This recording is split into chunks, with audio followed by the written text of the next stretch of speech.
You look to your buddies, you look to your friends.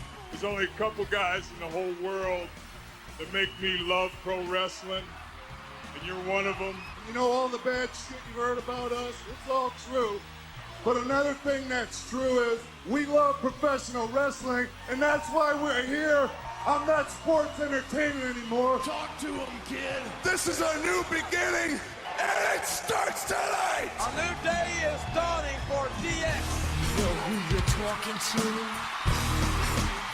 What's up, everybody? Welcome to XPac 12360. I'm your host, Sean XPac Waltman, and today on the show we're gonna go over what happened this weekend on NXT Takeover, and then the next day at Backlash.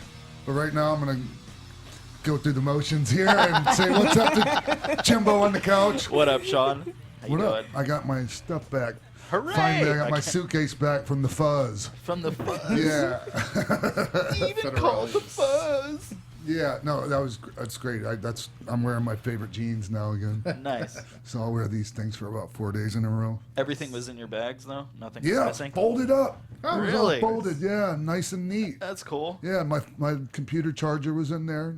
Oh, yeah? Yeah, but I already had to buy another one. Oh, okay. So, whatever. Whatever. Now Anyways, you got an extra one, just in case. Yeah. Yeah. Yeah, so enough about all that. Then we have the lovely TK Trinidad right here. Hi. Yeah, and then to her left, and thank you so much for joining us, Bill. We have Bill Hanstock from uprocks.com, from the wrestling section of Uprocks with spandex, which is a sweet ass name. I love that name. Well, you know, you probably don't know the history of that. Please tell me real quick. When Uprocks started, it was like a collection of a bunch of different blogs. They were all sort of the same network, and it was there was a television site called Warm and Glow. There was a film site called Film Drunk, and then there was a sports site called With Leather. And then Brandon Stroud took over With Leather, and then he had to fight for a couple years and also over SB Nation, I had to fight for 3 or 4 years to get people to let me write about wrestling. But Brandon was fighting that fight over Uprocks, and he finally convinced people, hey, wrestling's worthwhile. There's there's millions of people who want to click on wrestling stuff. Let me have a wrestling site. So they gave him a wrestling site, and he named it With Spandex. Which is sweet. That's And really it's good. got the little mask graphic, which is... We're hoping to set up a store soon. I was wondering, like, are there shirts or anything We're gonna like have that? shirts very soon. Yeah. I would hope so. Yeah. I'll wear one. What was your way to convince people who aren't wrestling fans that they need to let you write And about wrestling? that's the trick, is because the people up top at every sports site don't understand wrestling. Yeah, wrestling's they like don't the care about the it, ugly stepchild no one wants to and deal they with. they don't see what we see, which Yeah. is that, one, people are always going to want to read about wrestling if they're wrestling fans, and two, they're never going to be able to read enough about pro wrestling. Like, if there's a thing about pro wrestling, they're going to click on it. Yeah. And that's what we do all day long as wrestling fans. We read stuff and we mark out about stuff and we love stuff. What it took to convince people was over SB. I can't speak for Brandon's experience, but for me, Brandon's experience was his Raw reports did like triple the traffic of like everything else on the site every week. So for years and years. So Proof's in the numbers, guys. but for me over SB Nation, it was, hey, why don't you let me write a WrestleMania preview and we'll see how it goes? And they said, okay, fine. So I got to write a WrestleMania preview for SBNation.com. Did a ton of traffic. They thought it was really entertaining, even for non-sports fans. I think it was for 28 or 29. And then I did the recap for it. It had to have been 28. Then I did the recap for it, and it did great. And then by next WrestleMania, I was out there covering it, and I've covered every WrestleMania since for my job. And Uprocks is huge. Yes. Huge, man. Like, I looked on Alexa, and it was really high up in the ratings on Alexa, which means it's a big deal. We need to get your help telling the WWE Uprocks is great, because really? Yeah, because this past year, the past several years, they give like exclusives to sites. You know, like when they did the Hall of Fame announcements, like Sports Illustrated got to do one, ESPN got to do one, and CBS Sports got to do one, and For the Win got to do one. And after all of those finally came out, I looked up our traffic, and we're so much higher in like monthly unique visitors than any of those sites except for ESPN, and we're only like 1 million page views behind ESPN. Gotcha. So what do you think? What do you think's behind all that? You know? It's not me. It's not me. It's just, I think it's just going to take some time. I mean, we have a good relationship with them right now, so it's just Nice. We're hoping to finally to one day get to that. Hey, here's an exclusive that you guys can have. You know, that's the brass ring. Yeah. Well, with that, do you guys have trouble getting on red carpets and stuff because all these other outlets get picked up because they have a bigger name? We don't have trouble getting on the red carpets that everyone gets on. Oh, okay. It's just the WWE stuff, huh? No. I mean, yeah, no. Like if the charity red carpet before WrestleMania, like we can get on that. We can get on that stuff. The red carpet at the Hall of Fame. We can get on that. The red carpet at SummerSlam, 2K event, whatever. We get on all those, no problem. But if there's like smaller events, like just whatever, like a person's in town, Sure. it's very hard to Gotcha. get into that. Yeah, I know how they can be. Even with me. Bad mouthing the company. No, of course not. I get you. I mean, I've experienced it too, and I'm in the family. Right. So yeah, I get it. And by the way, we have on the line. I'm pretty sure. Hey, Mark, is Justin Barrasso from Sports Illustrated on the line? I believe we have Justin Barrasso from Sports Illustrated on the line. Nice. Yeah. How about that introduction, huh? That's great. Hey, Justin, are you there? Good afternoon. How you Good doing, afternoon. man? Hey, hello, Justin. This is Can you hear Ground me? Control to Justin Barrasso. Yes. Hey, man. Hey, I can hear you, Sean. yeah, and I can hear you as well. Thank you terrific. for. All right, great. Thank Hey, you for having me. Yeah, no. Hey, Fascinating to listen. tell everyone about the article. And I just saw it. You posted about 3 hours ago, didn't you?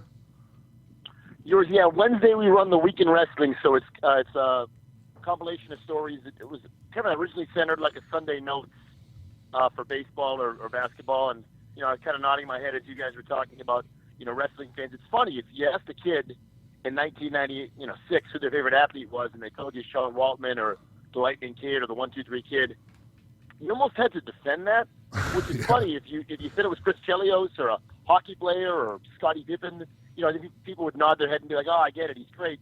But it's funny, wrestling fans, and I grew up watching wrestling too, which I think helps the writing aspect of it when you appreciate it and really enjoy it. It's interesting because I think we had to defend ourselves for so long. Now that it's gone mainstream, it's nice that we can find long form on ESPN, at Sports Illustrated, Rolling Stone, Up Rocks. There's so many great places. So we have a story with you today, Sean, on chemistry in wrestling, but we also have the weekly column with Tetsuya Naito. It's translated from New Japan, and he talks about would he ever consider wrestling WWE stars like Brock Lesnar and John Cena. He talks about Kenny Omega. We have Daniel Hinkle's in that as well from 5 Star Wrestling, talking about his pursuit of CM Punk. And we've got some stuff that hasn't posted yet today as well. So, yeah, I really enjoyed your piece because it's so interesting. You look at what Bullet Club's trying to do. Well, Sean, nobody knows it better than you. With NWO, definitely it was watered down with overexpansion, but you got it right with DX. Yeah, and we tried to, even though we saw what was going on with the overexpansion in NWO, at least we kept while I was still there, we made sure the Wolfpack was the Wolfpack. Yeah. Regardless of whatever happened with anything else. So, and we talked about that a little bit. And that's kind of what they're doing in Bullet Club, right? With the Elite. Yeah.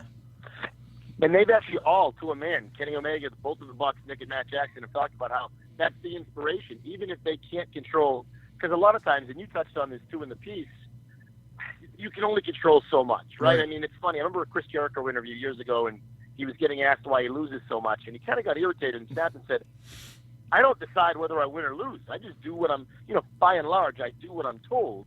I can't make those decisions. But it's interesting that, so they can't control who's in the club and who's not, though they have been pretty selective, and they have some, strong members. I think there's a couple exceptions to that. But with the Elite, that's definitely, you need a special core group. You need chemistry in that group. You look at, Waltman, Nash, and Hall. Well, there was years of, the reason it works so well on TV is because it works so well off the camera too. I think that's a really important part of pro wrestling too that isn't always, it's overlooked. And the Hart Foundation's another one. Those guys were family. it's interesting when you have a group that are legitimately close. A lot of times when that transcends on television, it works really well. It's magic. It's magic, Justin. And that's just something you can't fake that. People know, man. I mean, our fans are incredibly intelligent. I don't care. Like, we've underestimated our fan base for so long. It's ridiculous. It's a wonder we still have one sometimes. I mean, it's not. Yeah, I also think it's interesting too when you look at the original NWO. I know it's never been done before in the United States, and it's very cutting edge. But watching Nitro every week now, there's still a grace period where Hogan, Hall, and Nash, I think Hall and Nash are, but they're not on the same page with Hogan, and Hogan's not on the same page with them. I mean, you lived it, but it definitely took some time for them to build some genuine chemistry. Yes, it did, but I want to say it took about a month, maybe a little longer. Interesting. Well, actually, it might have been long. It might have. See, because I was my intro into WCW was delayed because I kept having trouble getting my release from WWE.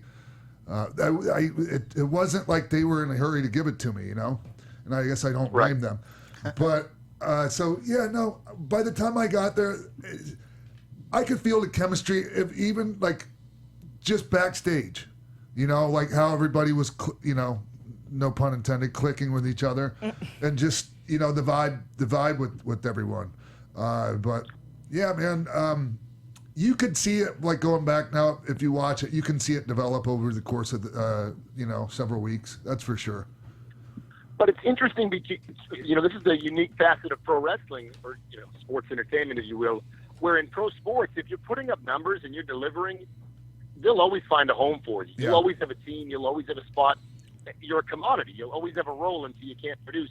But in wrestling, it's unique. And using that example with the NWO, Hogan just turned, so it's really an uncertain territory. He didn't know he couldn't have imagined he'd be as great as he was.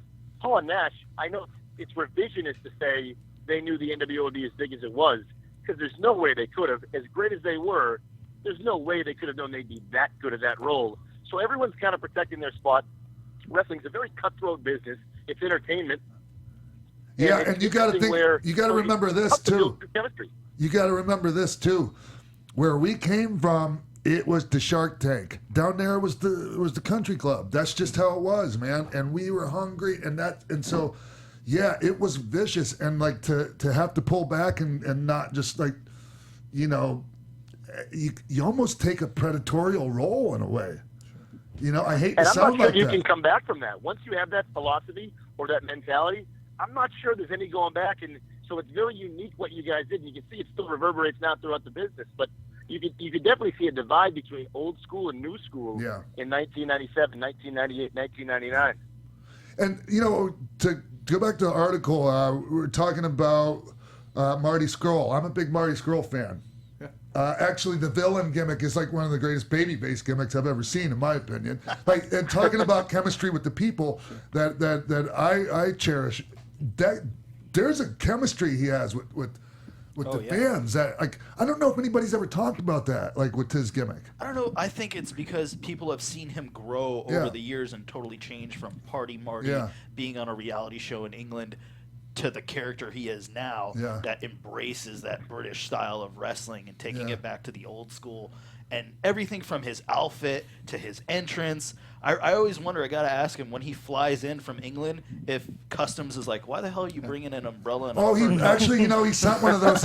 He sent one of those at WWE headquarters for Jack Gallagher. Really? That's awesome. Yeah. That's amazing. Not really. I just made that up. What is it? Sir William III, right? That's his umbrella's name. But Justin and Bill, like, I was talking about this. As long as the guys you're bringing in are a net positive and are adding something, like, I think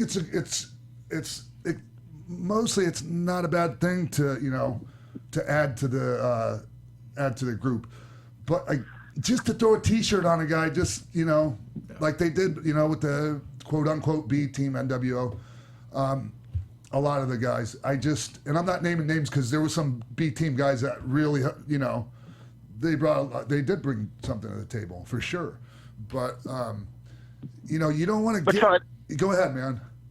I think it ties. Thank you. I think it ties into your Val Venus story. Yes. It didn't mean Val was bad. It didn't mean Sean Morley had a lousy character that couldn't connect with the crowd. That had nothing to do with it. You know, Val was great in his role, but your point was, and correct me if I'm wrong, it just didn't work for the group. It didn't have that right fit for the group, and that's why when you throw a T-shirt on a guy, it might look cool, but I think that's the point you made that was brilliant. You just can't throw guys in just because. Even if they're good on their own, it doesn't mean they'll fit. Yeah, and that's where this is something that the Bullet Club guys that are running Omega, Bucks, those guys. They say they can't control who's in the Bullet Club or not. I say BS on that, man. I would think they probably have. Yeah, if they don't want somebody in there and they go no, I guarantee you they'll get their way. But the important thing is even if they are getting their way and even if they aren't getting their way, what they've done, just like you said, you made sure to do with the Wolfpack, is they're making sure that they're cultivating the elite, and for a brief time the Super Clique with Adam Cole, they're making sure that the elite of the Bullet Club is the elite of the Bullet Club. That's a brilliant idea to brand them as the elite. Like, that's such a brilliant idea, is to say we're the elite of the Bullet Club, and to have that be your name of like these four guys are the leaders of the Bullet Club, and everyone else is in the Bullet Club and they're cool, but these are the guys. Yeah. If I wasn't on the WWE contract, maybe I'd be a Bullet Club member. I think you're probably already an honorary member. I think you're like a Bullet Club member emeritus. But it's interesting too. I don't think they've actually in interviews complained that they don't have total control. But I think it's kind of like pro sports. When you argue a call, you're really arguing the next call. You're angling for that next call. Like with Captain New Japan, Bone Soldier. Yeah. They obviously didn't get their way there, but I think they made their point pretty clear. They are. So now the next time comes around and there's someone who they don't like or isn't a good fit, I think they can definitely be heard a little bit more clearly and with a little more clarity, because clearly no one knows the group, and you touched on this in the story. No one knows the group better than the ones in it. Though it's their baby, it's their creation. That's right, and I get it.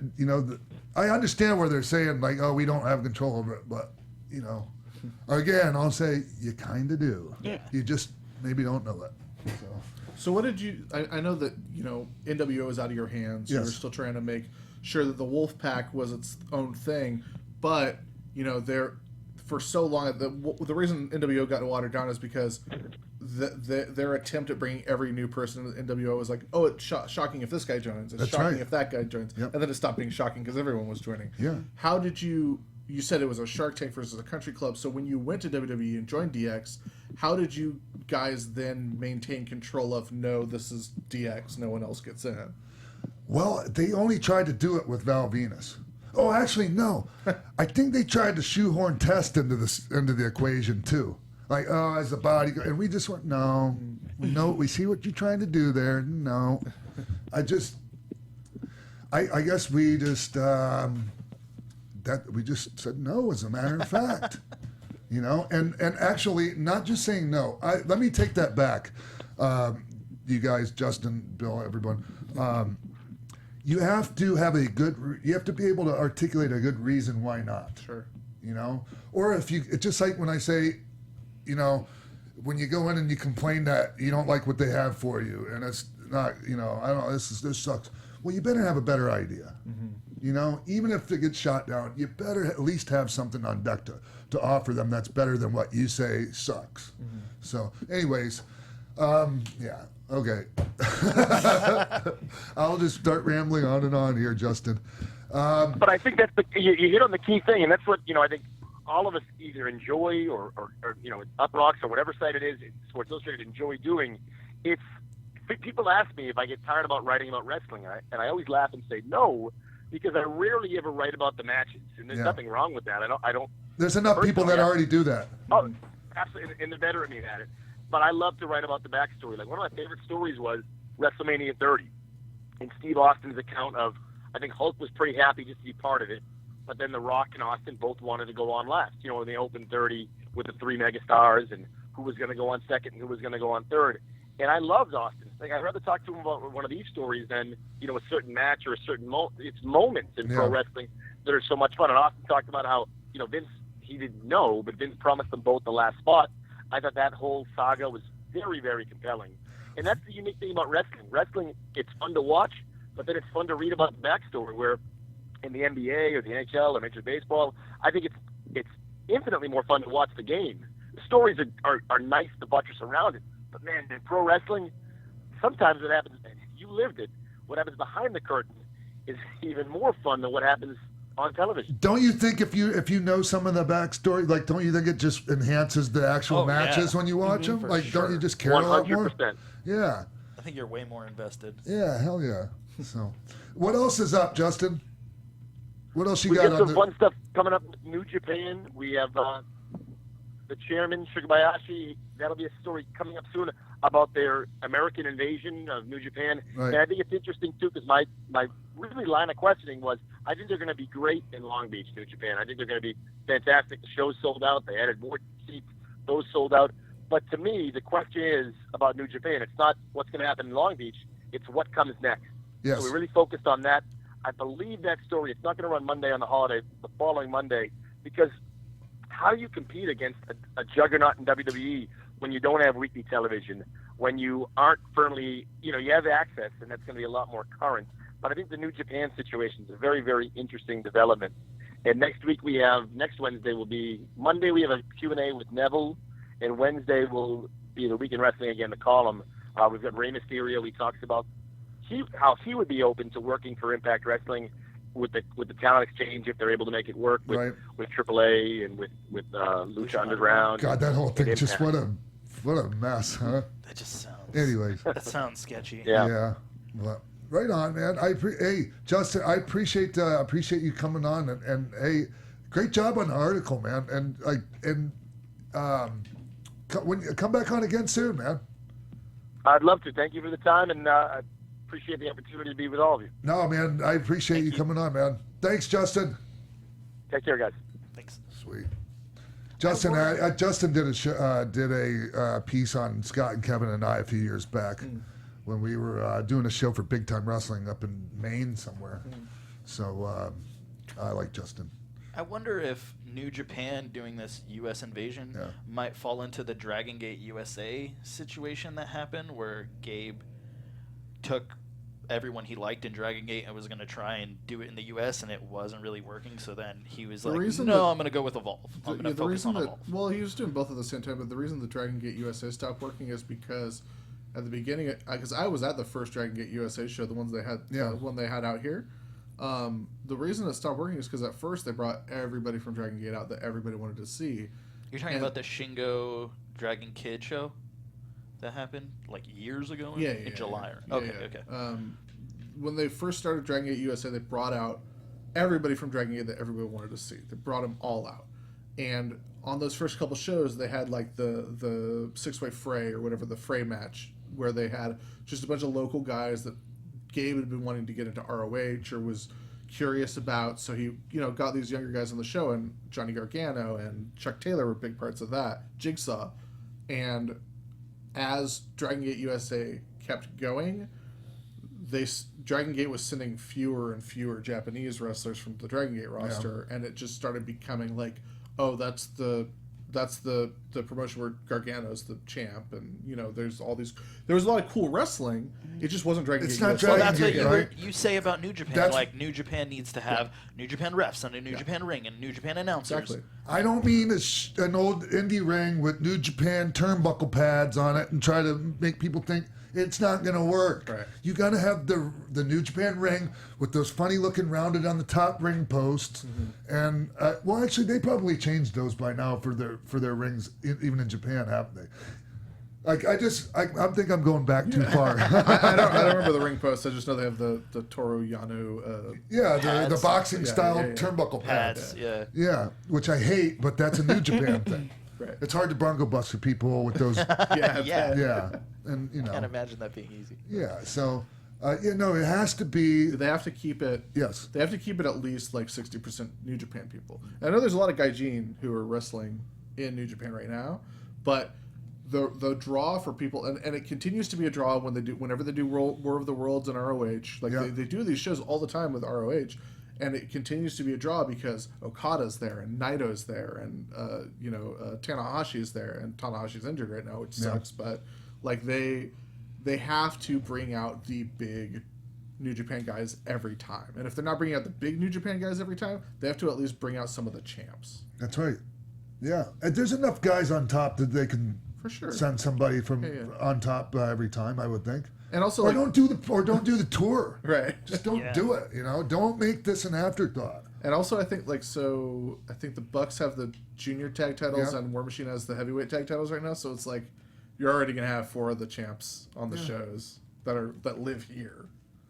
Yeah, and hopefully they bring Red Shoes over to referee. Oh, they'll bring him over for sure. They just have to keep bringing him over. And they have to have the announcer, the Japanese announcer. Sorry, I know you guys might think we need an American announcer. No. Well, they're doing Jim Ross for the Access TV shows. For the ring announcing? No. I'm talking about the ring announcing. Oh, yeah. You're right. Yeah, absolutely. Yeah, and the streamers, all that. It's got to be all that. It's when we went to when WWF went in '94, I think it was, for a Japanese tour. Yeah. When we went over there, we worked with Tenryu a little. I mean, that's and we used their ring with WWE turnbuckle pads on it, and it just wasn't. I remember Fumi Saito going, "Look, this isn't a authentic WWF show. The people want to see what they see on TV. Yeah. They want to see Howard Finkel ring announcing." Who was the main announcer back then? Yeah, and I mean they want the whole thing, everything they see on TV. That's how they want it. One of the things that has entertained me the most over the past few years is a couple years ago I became friends with one of the main German announce team people for WWE, Holger Boschen. Okay, you know Holger? Yes, it's like I don't know with well, the ponytail and glasses. Yeah. So he's a great dude, and he was I was asking him. I was hanging out with him one time, and I was just asking him so what do you call a clothesline in German? Like what? How do you say that? How do you say attitude adjustment? And he said, we call it attitude adjustment. We call it clothesline because the people who are the wrestling fans in Germany, they want us to call the real names of the moves. And I was like, man, that's awesome. Wrestling nerds are the same. Because when we watch Japanese wrestling, we're like, no, that's an Oshigoroshi. We try to be like, no, that's not the real move. So I just love that it's universal. That when we're geeks about something, it's the same to be a wrestling geek in every country. Have you noticed though that it's contagious other ways to I noticed something that made me smile. That gave me a really big smile. When they were when the ring announcer was announcing the matches at NXT TakeOver, which we'll get to obviously in a little bit after the news. When they go, this match is one fall, all the British are like, one fall. It wasn't the British. It was the whole freaking crowd. But that's something they took from the UK tournament when everyone noticed that, these guys say that, and that's come to America. Yeah. British people are great with chants. They're really good with chants. Sometimes a little too much, but they're better than us. They're passionate. Because what we started is the 10, which is the worst, and then the sweet, which 1, 2, sweet. It's cool for if you do it a couple times, but not every 2 count in every match and every show. Well, all right.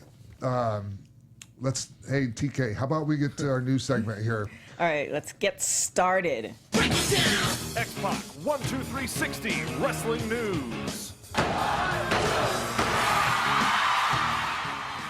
I'm really excited about this one. Have you seen The Bachelorette? I can't say as I've actually seen an episode, but I've interviewed some people from that show. On the Tomorrow Show. Yeah.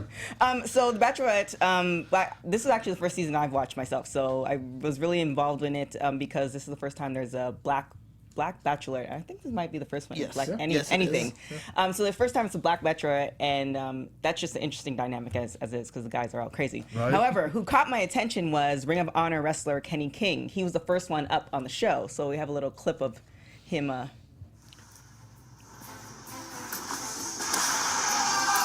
Rachel, I'm a pretty boy pitbull Kenny King. Now, I've wrestled all over the world, and I won all kinds of championships. But I'm coming to the Bachelorette to win your heart. I love wrestling, but it isn't anywhere near close to the thing that I love most. Daddy! Come here, baby. All right. Curly-haired ball of energy named Mackenzie Rachel Lane. Mackenzie's my 10-year-old daughter.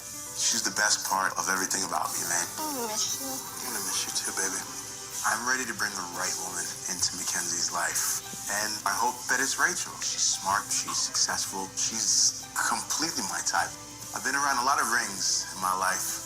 Maybe the next ring that I touch is the one that I give to you, Rachel. Oh my God. Oh, so cheesy.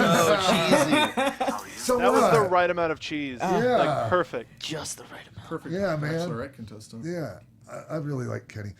You know, and I'm going to say this really quick. Has nothing to do with any of this except for it's his mother, man. Kenny's mom had, she came down with cancer, I believe, not that long ago. Like he talked about it on social media, and all that. So it's not like I'm saying anything out of school here, but I reached out right away because that's his mom. Yeah. And he's a really good guy. And I've been in the ring with the guy. He's a super guy, man. Mm-hmm. Super.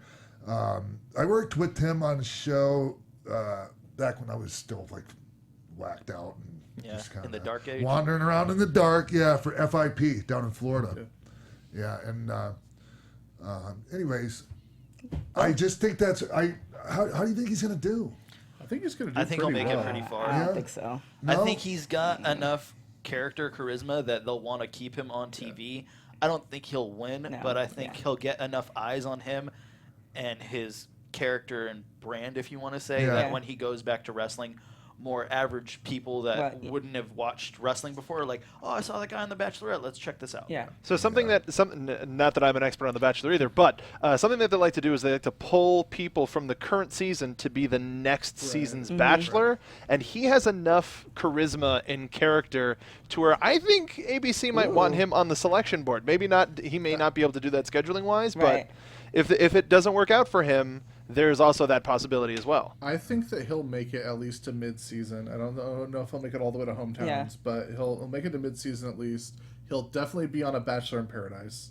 And I don't know if they'll do an African-American Bachelor right after an African-American Bachelorette. It's too much for America. It's too much for America. Too much for America. Just too much for ABC. Like, too much for a network. Yeah. Like, oh, we can't do that. People will complain. Yeah. They'll say, we're all the white people. I hope we get a shot at, like, Rhett Titus shows up. Hey, so I'm just thinking about this. Like, was it this last season there was this dipshit named Chad? Yes. Some wacko that was like getting all in people's face, all roided up. I'd like to see him try it with Kenny. Guy like somebody like that. That's right. Or I would have loved to see that guy do that to me. Oh boy. Anyways. Well, he did make it to the next round. What's that? A hooker? You mean like a prostitute? Yeah, no. Straight shooter? Straight shooter? So he did make it to the next round for next week. So just in case you want to tune in to see all that. Yeah. And there's a major update on WWE Superstar with the ESPN documentary. So from what I understand, Ric Flair, he's already shot this documentary and it's been out it hasn't been out, but it's been sitting in for a long time. For a while. Yeah, and PWInsider.com is reporting that it's supposed to be coming out the 30 for 30 sometime this year. Huh. So why has it been sitting in the editing bay? Has anyone heard? From rumor that I What'd you hear? heard was he gigs on. Where'd you hear that from besides me? That was who I heard it from. No, but that's just a. No, I heard it. I think just like random talking in wrestling locker rooms and whatnot. Like, oh, Flair bleeds all over the place. Yeah, I guess he. These things got to take a long play time it to put out. together. I guess he got to play it out and like coast to coast it or something live on camera. And I guess WWE wasn't happy about it. that's what I was wondering because I know WWE like controls all their content. Yeah. So I don't was this approved or how did this? This isn't a WWE thing though. This Right. is Yeah, but still, like when they heard about it, they weren't happy at all. Yeah, because they have the Beyond the Ring and everything that they have on their channel. Not to say that he shouldn't have done 30 for 30s are always amazing, but I'm just wondering if he didn't include them or what happened. No, it had nothing to do with that. It was just when they found out about the content. That. What he said. Flair's Flair, and he does what he wants. Yeah. What is it? Better to it ask for doesn't matter. forgiveness than ask for permission situation? Yes, and he's still the Nature Boy Ric Flair. Yeah. Well, they always will be. They talked to a ton of people. Yeah, Vince McMahon, Undertaker, Triple H, obviously his family, Jim Ross. So Yeah, I don't know. Like, yeah, we'll see. Hopefully. Either way, it's going to be. I can't imagine anything like that on Ric Flair not being great, especially when ESPN. Oh my gosh, 30 for 30s on anything is. Yeah. And they have different producers that do different 30 for 30, so it's not always. It's always different. Yeah. It's always a different team. Yeah, but it's not like some like crap pots. And this is different from because Scott Hall's was E60, right? Yeah. Okay, so this is. And I'm looking forward to Bill Simmons' Andre the Giant documentary too. Yes. I wouldn't be surprised if that comes out before the Flair one. You think? Well, because PW Insider reported that the Flair documentary is coming out September 8th, and everybody ran with it. And I got an email from ESPN this morning saying, there is no date for the documentary, but it's definitely not September 8th. Oh, so exclusive. Really? Not exclusive. They sent that email to everybody. They're like, stop promoting this. No, Bill, it's exclusive. Dang, I'm gonna ruin it for us. I was gonna send it to you first anyway. It's a Xbox 12360 exclusive. Oh man, I love it. All right, so a New Japan has a major announcement for us. Can't imagine what that is, but go ahead. So they announced that in 2018 they're going to have a U.S. subsidiary coming here. So it's something to look forward to, something different beyond everything else that's going on. It's going to be happening in Long Beach. So I guess. Yeah, and we're going to have a United States champion, an IWGP United States champion. I remember having a meeting with Inoki back when China and I were going to go have a match in the Tokyo Dome versus Chono and Tenzan. And I remember talking to him about New Japan should be over here doing something, and IWGP would be the perfect name for it. I always loved that name, IWGP. Yeah, International Wrestling Grand Prix. Very cool. I have a question for you. Yes. So when you are in the ring and there's like tens of thousands of people around you, do you hear them or do you not hear them? Do you see certain people in the audience? I hear them. I can tell you this much though, not everyone does. I mean, even guys that have been doing it for a long time still don't hear them when they're out there. You got to be in the moment to hear the people, and they're projecting too far ahead. But yeah, they just get tunnel vision. They shut out. Sure, and it's the nerves and all kinds of things like that. But it's definitely to really get to that next level, you really need to be able to hear them. Yeah, you got to play to the crowd. You got to sense when it's time to do things. Hey, so you guys, any idea who's going to be the new IWGP United States champion? Cody. Oh shit, dude, that's genius. I mean, like when they first announced it and they showed the belt, I was talking to Brandon about it, and he said the belt. I was talking to Brandon. Oh, they announced this thing, and Brandon was like, "They should just put Cody's face on it." Is there no one else that you can think of that would? He's the American Nightmare. Yeah. There's a lot of people that they could put it on for sure. I mean, they could put it on Trent. They could put it on Kenny. They could put it on Jay Lethal. Jay Lethal, yeah. He's in it. The first two announced are Lethal and Adam Page. So are there any big heavyweights in the tournament? Probably. Is Mike Elgin in it? Probably. He'll probably be in it. So we don't even really know who's in the tournament. Yeah, we don't know the field yet. Oh, okay. But it's going to be those 2 nights. It's going to be the tournament. The 2-night tournament for that belt, plus they say like Okada's going to defend and Naito's going to defend. So it's going to be some big events. You're going, right? Yeah. Yeah. You booked? You booked? We're going to give us an exclusive that Sean's booked for the... So, yeah. Is there weight classes for this title? No. So it's not like junior weight, heavyweight. It's just... Also, I don't know if you heard, Sean, that the Battle of Super Juniors is going on right now. Or Best of Super Juniors is going on right now it is. Tournament. Zack Sabre Jr. is not in it, and the rumor is that they want to hold him for the G1 and push him as a heavyweight. Zack Sabre Jr.? Yeah. Wow, really? Yeah. Interesting. He's got a month and a half to gain some weight. Yeah, man. That's a lot of weight. He's tall. He's like my height. Yeah, what is a heavyweight 6 considered? Yeah. He's about 6 foot. What is like a weight class for heavyweight in New Japan? New Japan's like 200, around 200. 210-ish. But he does not weigh 210. No. He weighs less than Balor. Oh, way less. Yeah. Yeah, way less. But I mean, I see. I don't have a problem with that. Sure. Because he makes up for all that, and every he hits other hard. way. Yeah. He hits hard. He twists people up. Yep. Yeah. So he just doesn't look like a heavyweight. No. Like in any way. But like you said, he makes up for it. And then anybody else? Anybody else? No. For the what? For the American? Yeah. I think every. I mean, I don't know if Rocky will be in it, but I think every gaijin that is under contract in New Japan will be in it. Plus, probably some dudes like Bushi, maybe Evil, Sonata. I wonder if they'll bring any old school New Japan legends. That would rule. That would be great. Like Scott Norton. Well, I mean, Liger's on his retirement run. Or the Japanese legend. Yeah. Muda. Sure. Get Vader in there. Oh yeah. Yeah. He'll show up if you tell him. Yeah, but he might not do the job. He'll take a count out loss. It'll be fine. And then you come back for a rematch. Yeah. Then I'll put you over. Is Ospreay supposed to be in it? Ospreay, I'm sure he'll be in it. Yeah. Okay. He's another. That would be another favorite to if Ospreay, Ricochet, and Cody are in the tournament. Those would be my. I'd say those are the favorites. I just really think when you said Cody Rhodes, that hit the nail on the head because he's American and he's the American Nightmare. Yeah. It all fits Plus, together. Everybody he's maybe the most recognizable, marketable person that New Japan has right now, and everybody loves him. He's so in demand everywhere in the world right now. Why wouldn't you put the title on him?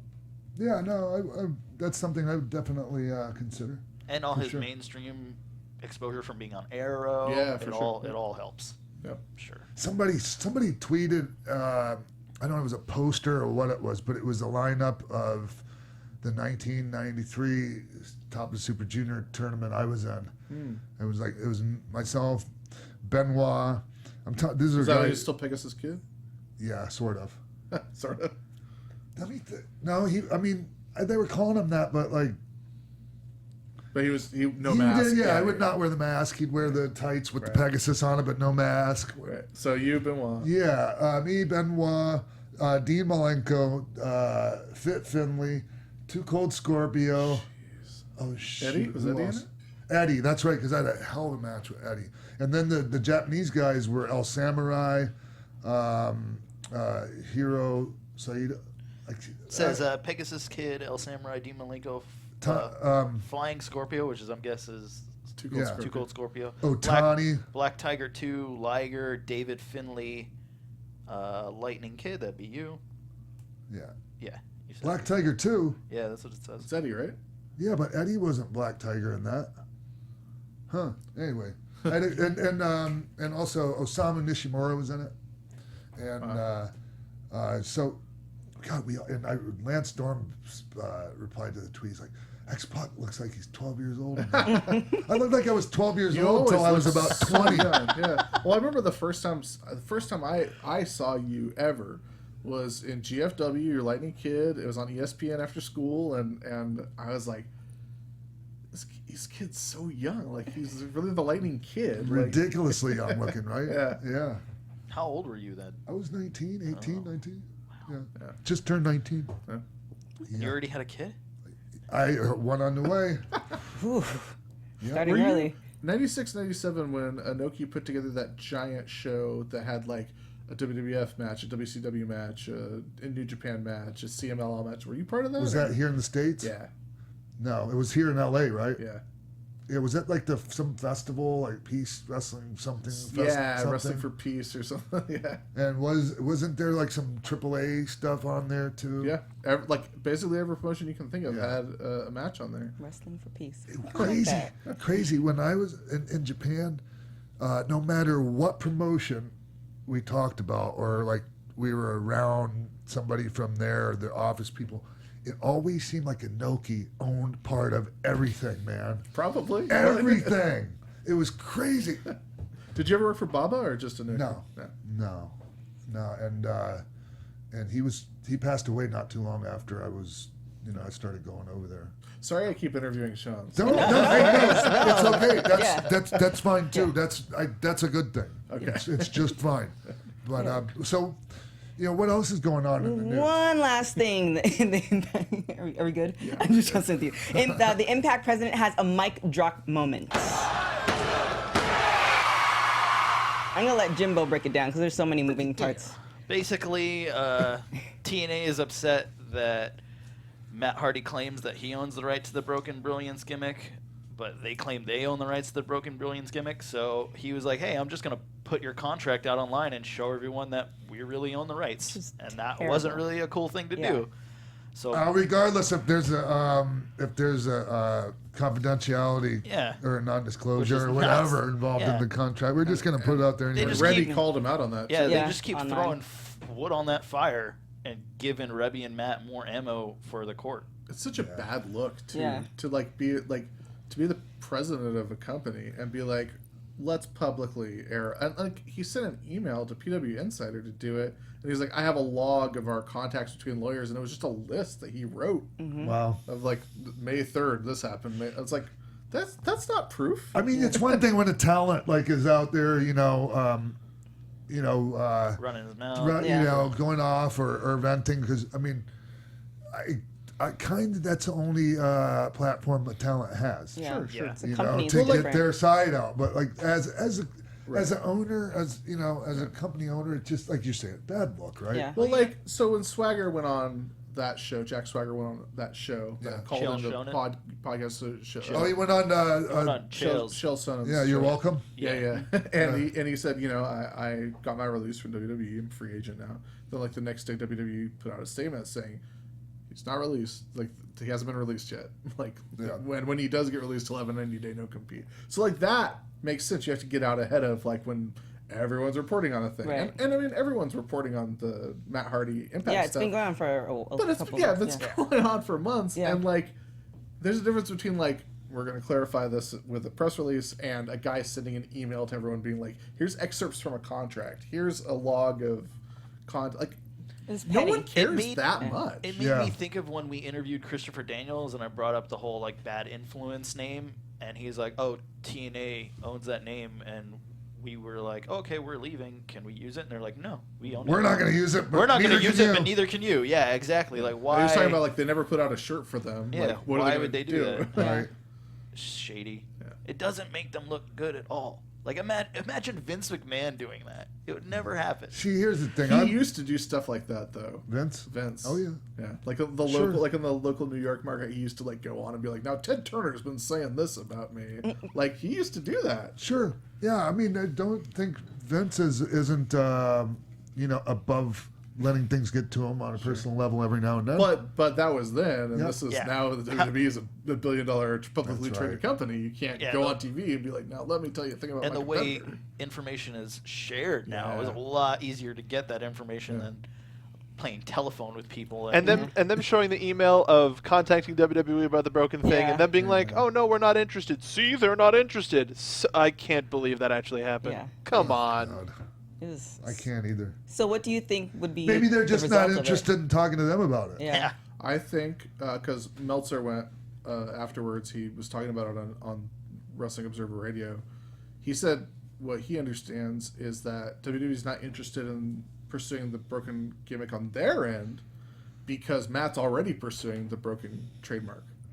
So WWE is content to be like, there's already legal stuff in motion from Matt's end. We don't have to get involved in this at all. Mm-hmm.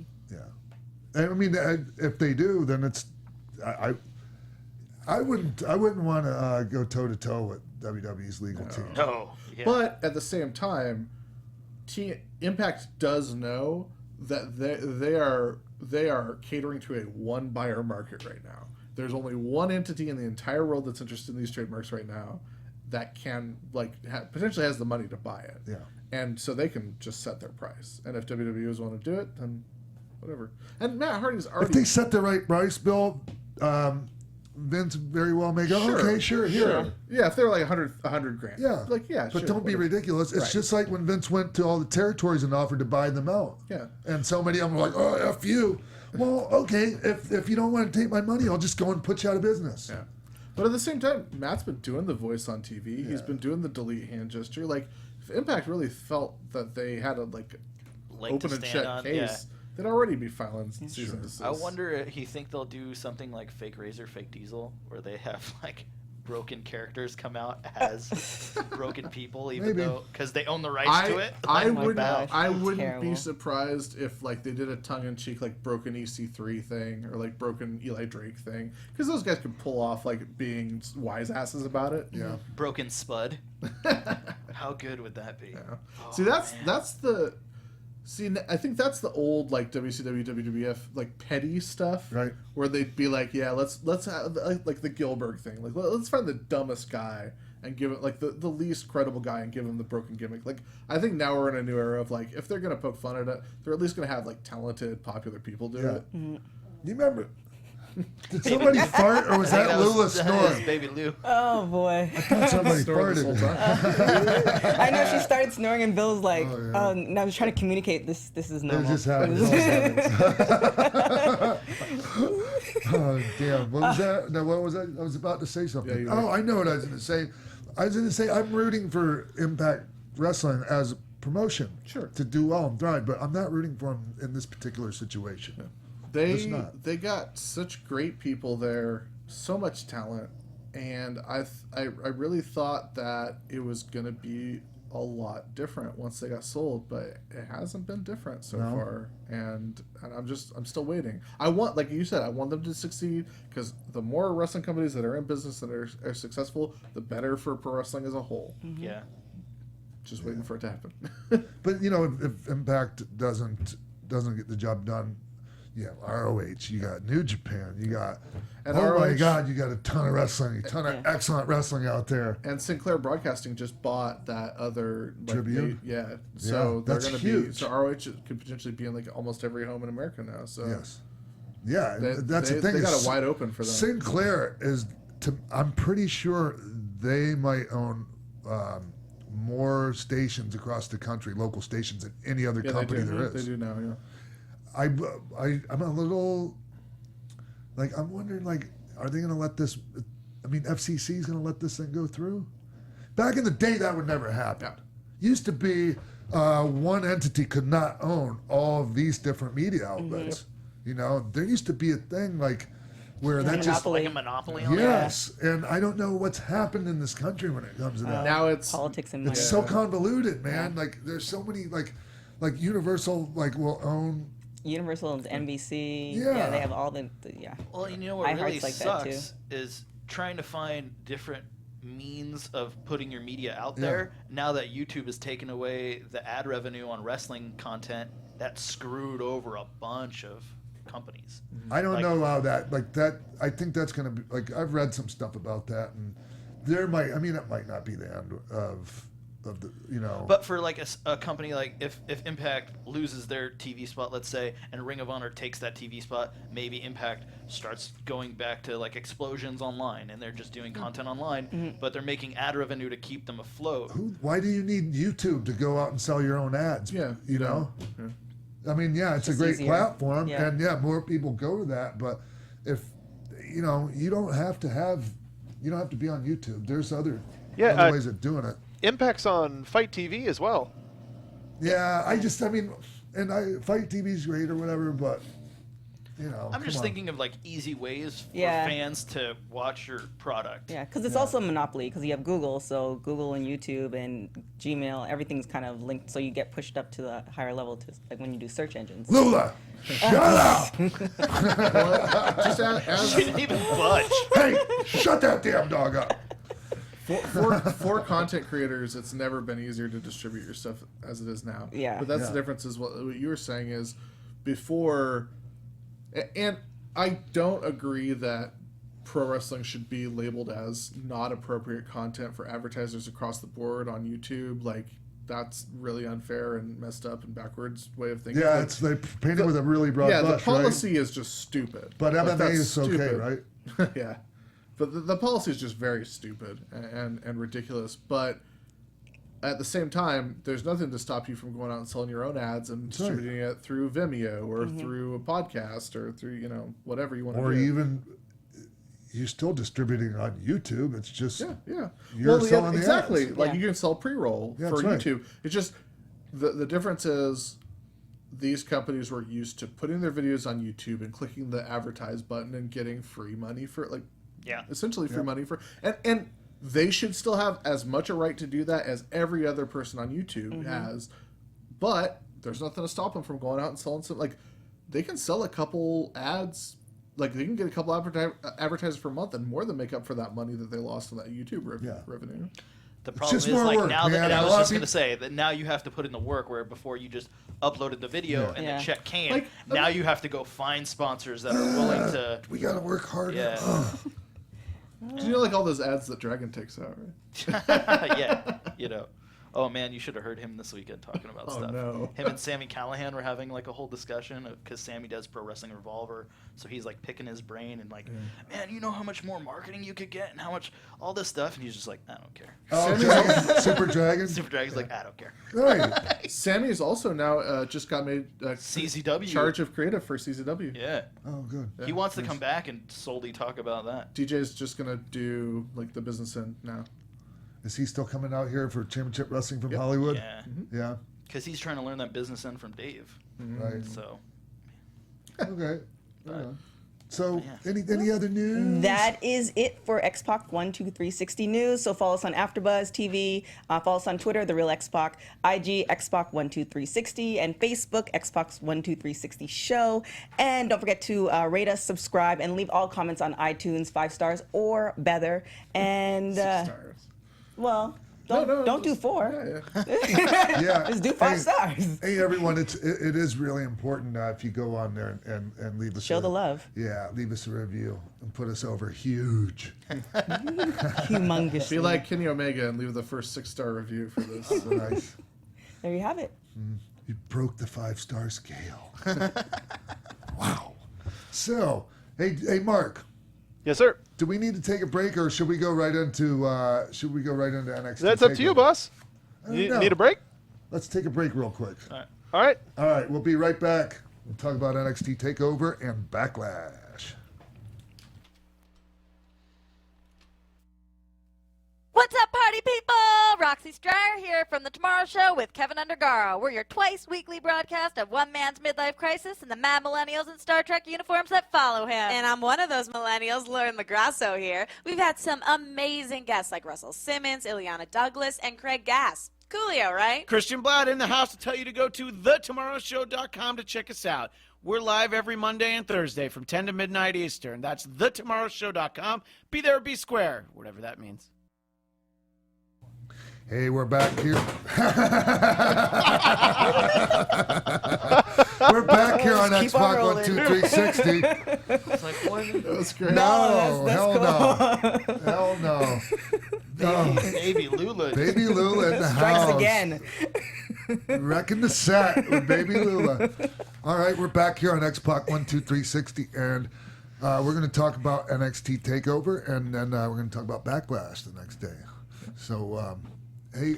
You were saying the Allstate Arena before it was the Allstate Arena. Was the Rosemont Horizon, and regardless of what you call it, it's pretty much for years and years been just about anyone I can think of's favorite venue to perform in, because the people are just insane.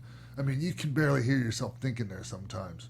When I've heard wrestlers talk about it, they talk about the sound. Yes. Yeah. It's the acoustics. It's like the loudest building. Yeah, man. And I'm pretty sure it has a lot to do with not just the acoustics in the building, people. but the people of the Chicago area. Yeah. So let's get started talking about it, Bill.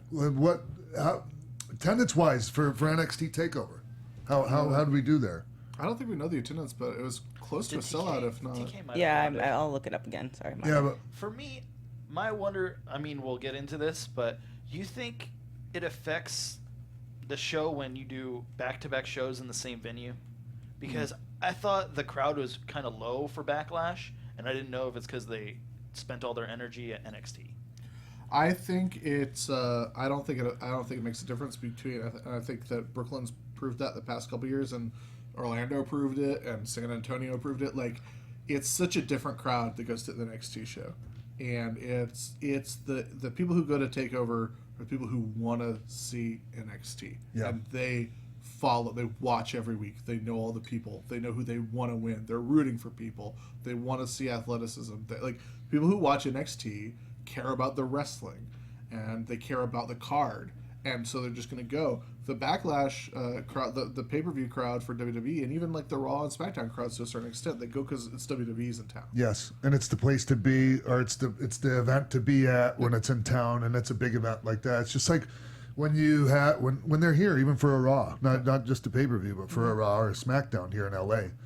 You know, I mean, everybody shows up. Oh my gosh, everybody. All kinds of celebrities. And that's honestly one of the great benefits of WWE is any pay-per-view, any Raw, any SmackDown, you can feel like there are people who can be like, oh, I've never been to a WWE show before, I'm going to go. Or, oh, I haven't seen WWE in 10 years, I'm going to go. Yeah. And you can go and you won't be lost. You'll know who most of the people are, or you'll recognize certain people. You can't say that about NXT. And that's not a detriment to NXT. That's a benefit of what WWE is. Yes, it is. And I'm pretty sure there's a substantial overlap in the people that go to both shows. Sure, absolutely. But it doesn't still distinctive. Like there are, like you're saying, there are some people that did not go to Backlash that were at NXT. Yeah, for sure.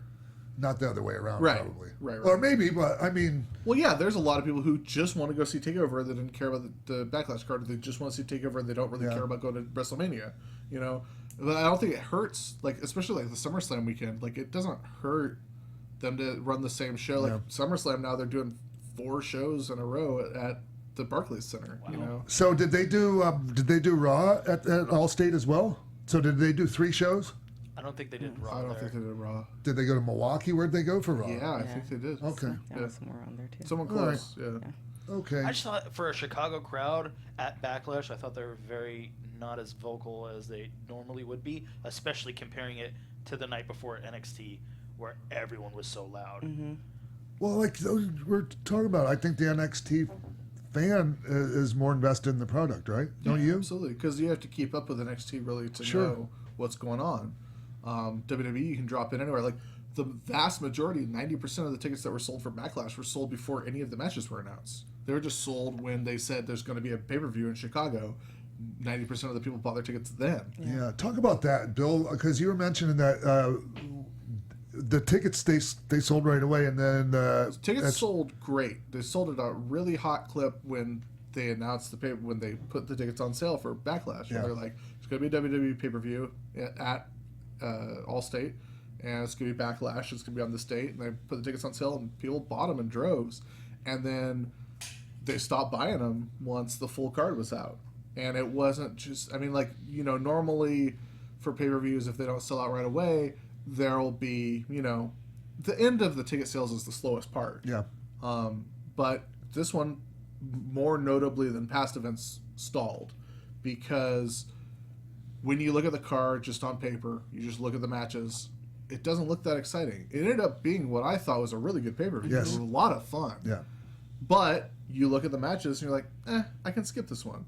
Yeah. If you're a person who's buying tickets to a live event, I'll watch it at home, or you know, like, because I feel like since the network started, since they started doing live specials on the network, they moved away from the pay-per-view model. Since the network launched, I feel like maybe maximum 2 pay-per-views / live events, whatever you want to call them, like no more than 2 have been like duds. Right. They've brought it every month, twice a month. Yes. You know, like every single time. The weekly TV shows might be lackluster, they might be repetitive, they might be boring, but they always deliver when it comes to the pay-per-view. Because they're trying to sell that network subscription. Isn't there always something like, I mean, I know we're veering off a little bit, like not talking about the we got time to veer exactly. off. Exactly. We're not talking about TakeOver and Backlash specifically yet, but like even, you know, on SmackDown and Raw, even when like the episodes are like, there's always some gems in there, you know? Sure. Mm-hmm. I like to really look, like, I made a decision a few years ago when I was writing about wrestling for a living. I want to try and look for the stuff that I like and focus on the stuff that I enjoy, as opposed to everything sucks. I'm going to just become another cynical guy talking about wrestling online. Like, I didn't want to be that person. I wanted to, because it becomes a job. And the attitude, you end up with a bad attitude about what you're doing. Yeah. You know, exactly. no matter how much you love it. Yeah. You know? But I just, you know, writing about wrestling every day and seeing wrestling fans online every day, and just it's so full of everything sucks, everything's bad, so much I hate negativity. But it's not exclusive to wrestling fans. Oh, no. It's the nature of every Everything, fandom. Yeah. Doctor Who fans, Star Trek fans. Like, Yeah. it's just you're Walking never gonna Dead, everything. The majority of the people who like are passionate enough to tweet at people to leave comments are people who just aren't going to be satisfied, no matter what happens. Yeah. And they're gonna give you exactly what you want. You're gonna say they didn't do it the right way. Yeah. That's You right. know? So John Cena was too heelish. Yeah.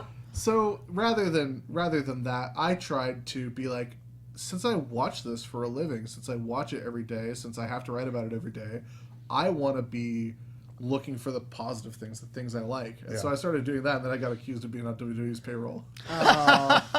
You're damned if you say something. I wish I was on WWE's payroll. We get those comments every now and again on AfterBuzz as Sure, well. yeah, We're sure. when anytime we talk about like, oh, we really like what Roman Reigns was doing this week. People are like, oh, they've got to be paid off. You know, maybe if all your hosts would stop getting hired by WWE. You know what? Point TK's taken. next. I rescind my previous comment. Well, it's really nice to see stuff like that because, like you said, everything is so like on everything. Even when you do a new show and you're introducing new hosts on AfterBuzz, it's like, oh, we hate them. It's like you didn't even give them a chance. A chance, like 2 or 3 episodes. Then you can say, legitimate, like give have some content. But I think it's almost harder to. Not harder, but you have to look in deeper to the storylines and stuff like that and actually see the positive. Like, I actually like Jinder Mahal's storyline and how it kind of slowly progressed and where he is now. Like, that was really, I appreciated that because it's not like, oh, well, he looks great. And he must be working for WWE. Shut up. Well, but I like how they kind of progressed that. So I think Ryan had a really good from Pro Wrestling. He had a really good tweet where he said Pro Wrestling Sheet, Ryan. Pro Wrestling Sheet, Ryan. He had a really good tweet where he said there was an athlete who didn't really have a great storyline and like now he's progressed to the point he is now. Like it's really a positive thing. So because some people kind of stay in the he's holding pattern. Yeah. He's done a lot of work in the like he got the body up to speed. Some people are going, oh, look what happens is, making, comments about his physique. What's wrong with this? I mean, so he worked his ass off and got in better shape and died. Okay. People can throw out whatever, they want, like as far as comments about how he got there. Yes, but come on. I mean, it's hard work. Yeah. Mainly, I don't care. Anyone can say whatever they want. I've taken plenty of steroids in my life, people, okay, and never looked anywhere near as good as or feel as good as I do now because of the work I put in now and the food I put in my body and the shit that I don't put in my body. Mm-hmm. And even if I'm not saying it. I don't think it's the case. Even if you are doing steroids, you have to put even in if work. you're doing a bunch of steroids, you got to work. Yes. Super hard to look like Jinder Mahal looks. That's gotta work. Like you can't just really do it and the next day you have like day. muscles all over the place. Exactly. It doesn't happen like that. If I did steroids, I'd be like 600 pounds. I'd look like you were You'd look great. I highly recommend it, Bill. I like straight up, like I'm straight edge and everything. But I always say like if I was like 21, I would do steroids. Hell yeah. But actually, steroids make your. HGH. Okay. No, they don't. It comes back. Anyways. Well then. So hey, let's get to this. Let's talk about NXT Takeover. Yeah, Chicago. What was Jimbo. the first match? The first match. Who's got the match? Oh, first match was United. Which one? No, go ahead. Oh, the Tyler Bate and Pete Dunne. That was the third match. That's what they had on. Oh, I'm Okay. sorry. Oh, Roddy versus Eric. Yeah, it's Roderick Strong versus Eric Young. And I noticed that Roderick got a hell of a reaction. Yeah. Hell of a reaction. Well, Chicago's loved Roderick. The first time I ever saw Chicago, Roderick Strong wrestle was in Chicago. Yeah. Yeah. Chicago. Where was that? Ring of Honor. Ring of the Honor? year the first Dragon Gate 6-man. Supercard of Honor. The one where that was also the weekend where Danielson defended the title against Lance Storm. Lance Storm came out of retirement. Yeah. Well, first I want to congratulate Roddy and Marina Shafir. Yeah. Is that how you pronounce her last name? Yeah. Shafir. On the birth of their new baby. Mm-hmm. Yeah. So I want to get that out of the way right now. Oh, and then congratulations to Xavier too. He had a baby too. Oh no way! Yeah. He was talking about it on Talking Spec last night. Briefly. Yeah. I love how he does that. Nice. That one was a real under the radar one. Yeah, it was like, I have a new baby, and I was like, what? Yeah. Yeah, didn't even know he was pregnant. Wow, you guys. I would have guessed Big E. I appreciate y'all laughing at that. That's very nice of y'all. Oh, So tell about the match. What'd you guys think of it? I thought it was solid. Yeah, I did thought too. it was. I mean, Eric Young continues to be like just so good and so That's right. useful, and I think that he's got like the second or third best elbow drop in the business right now. He gave me that elbow drop up top of the cage one time. It was great. It was Scott and Keven and I versus Jeff Hardy, RVD, and Eric Young on TNA television in the cage. Wow. Did it hurt? Huh? Hurt bad or what? No, it was mine. Actually, I think it was fine. I wonder if it hurt him. But, him hitting you with an elbow hurt well, him? all on the hip. It hurt you. Yeah, man, that was a long ass way down. I was like, oh. But I don't want to go up into the weeds on that. We can talk about that some other time. But I just thought it was a real solid match and a good. It was good for Roddy. I thought it was good for both of them. Yeah, I thought it was interesting. Like I thought that Roddy would lose this one because it was essentially the same story they told with Ty Dillinger, and Ty Dillinger lost like what 3 or 4 or 5 matches before he got the win over Eric Young. But I see what they're trying to do with Roddy, and I love Sanity so much as a stable. My only fear is, and I know heels lose, and that's what heels do. My only fear is, are we going to have Sanity take this many losses in a row this early on? And I know it's Eric Young. It's not the tag team. It's not Killian Dane. But it's still it's a little thought in the back of my head. But I didn't have a problem with the match at all. No, but you're right though, man. We gotta every now and then get a win to keep people thinking that we're we're credible or that we're a threat. Because the first year and a half, 2 years, when everyone was like, Bray Wyatt never gets a big win, I'm like, that's not what heels do, man. Heels don't win the blow-off match. But now that we're like 3 years in, I'm like, okay, maybe he should have won 1 or 2 of those. Yeah. I couldn't help but I think when I see Sanity, I do see a lot of like Ravens flock. Yeah. But I love Sanity, man. They No, got a it's great. entrance. I'm not saying that in a bad way. Yeah. I'm saying it in the best way because I like Same the aesthetic. Raven flock stuff. Yeah, for sure. Yeah, and I think, and you can just do just about anything with Eric Young. Yeah. He'll do anything. He has done everything. Very well-rounded. Yeah, man. No matter what you give him to do, he goes all in on it, and he does a great job with it. I mean, he was just his Crocodile Hunter thing where he was the, what was he doing? Was it? He was doing the National Geographic. Yeah, that thing. Yeah. But like, don't fire Eric, Super Eric. He's Team Canada. Yeah, anything. Like you said, anything I knew he knocks it out of the park. He was the money guy, in my opinion, in Team Canada. Him and Bobby Roode, when they were like trying to push that A1 cat. Remember that guy? I remember A1. Yeah, was a nice guy. Yeah, sure. But it was obvious. Like, okay, to me, it was like looks wise, Bobby Roode was the guy. Like, but all around. I felt like Eric was the guy that was going to show. Yeah, I couldn't wait to see Eric Young back in the ring again. Yeah? Yeah. Anytime I saw Team Canada, he was the reason why I wanted to keep seeing him. Yeah. I love it. I love his new finisher, too. His current finisher. The wheelbarrow neckbreaker? Yeah. I couldn't believe he did it to Noe Jose that one time. Noe Jose's enormous. It's a big boy, yeah. But Roddy is like, I've said this in the past about Roddy. I'm like, man, I don't know if I'd make backbreakers my gimmick when I get in there and work with these bigger guys. It's harder, Man, he sure seems to be able to pull those things off on just about anyone. That freaky Roderick strength, as Excalibur would say. Yeah, man. So, because he finished him with the end of Heartache, right? Yeah. And that move alone is crazy. Like, it is crazy. When I see indie guys get to WWE and they let them keep doing the moves that they did on the indies, I'm blown away. Yeah.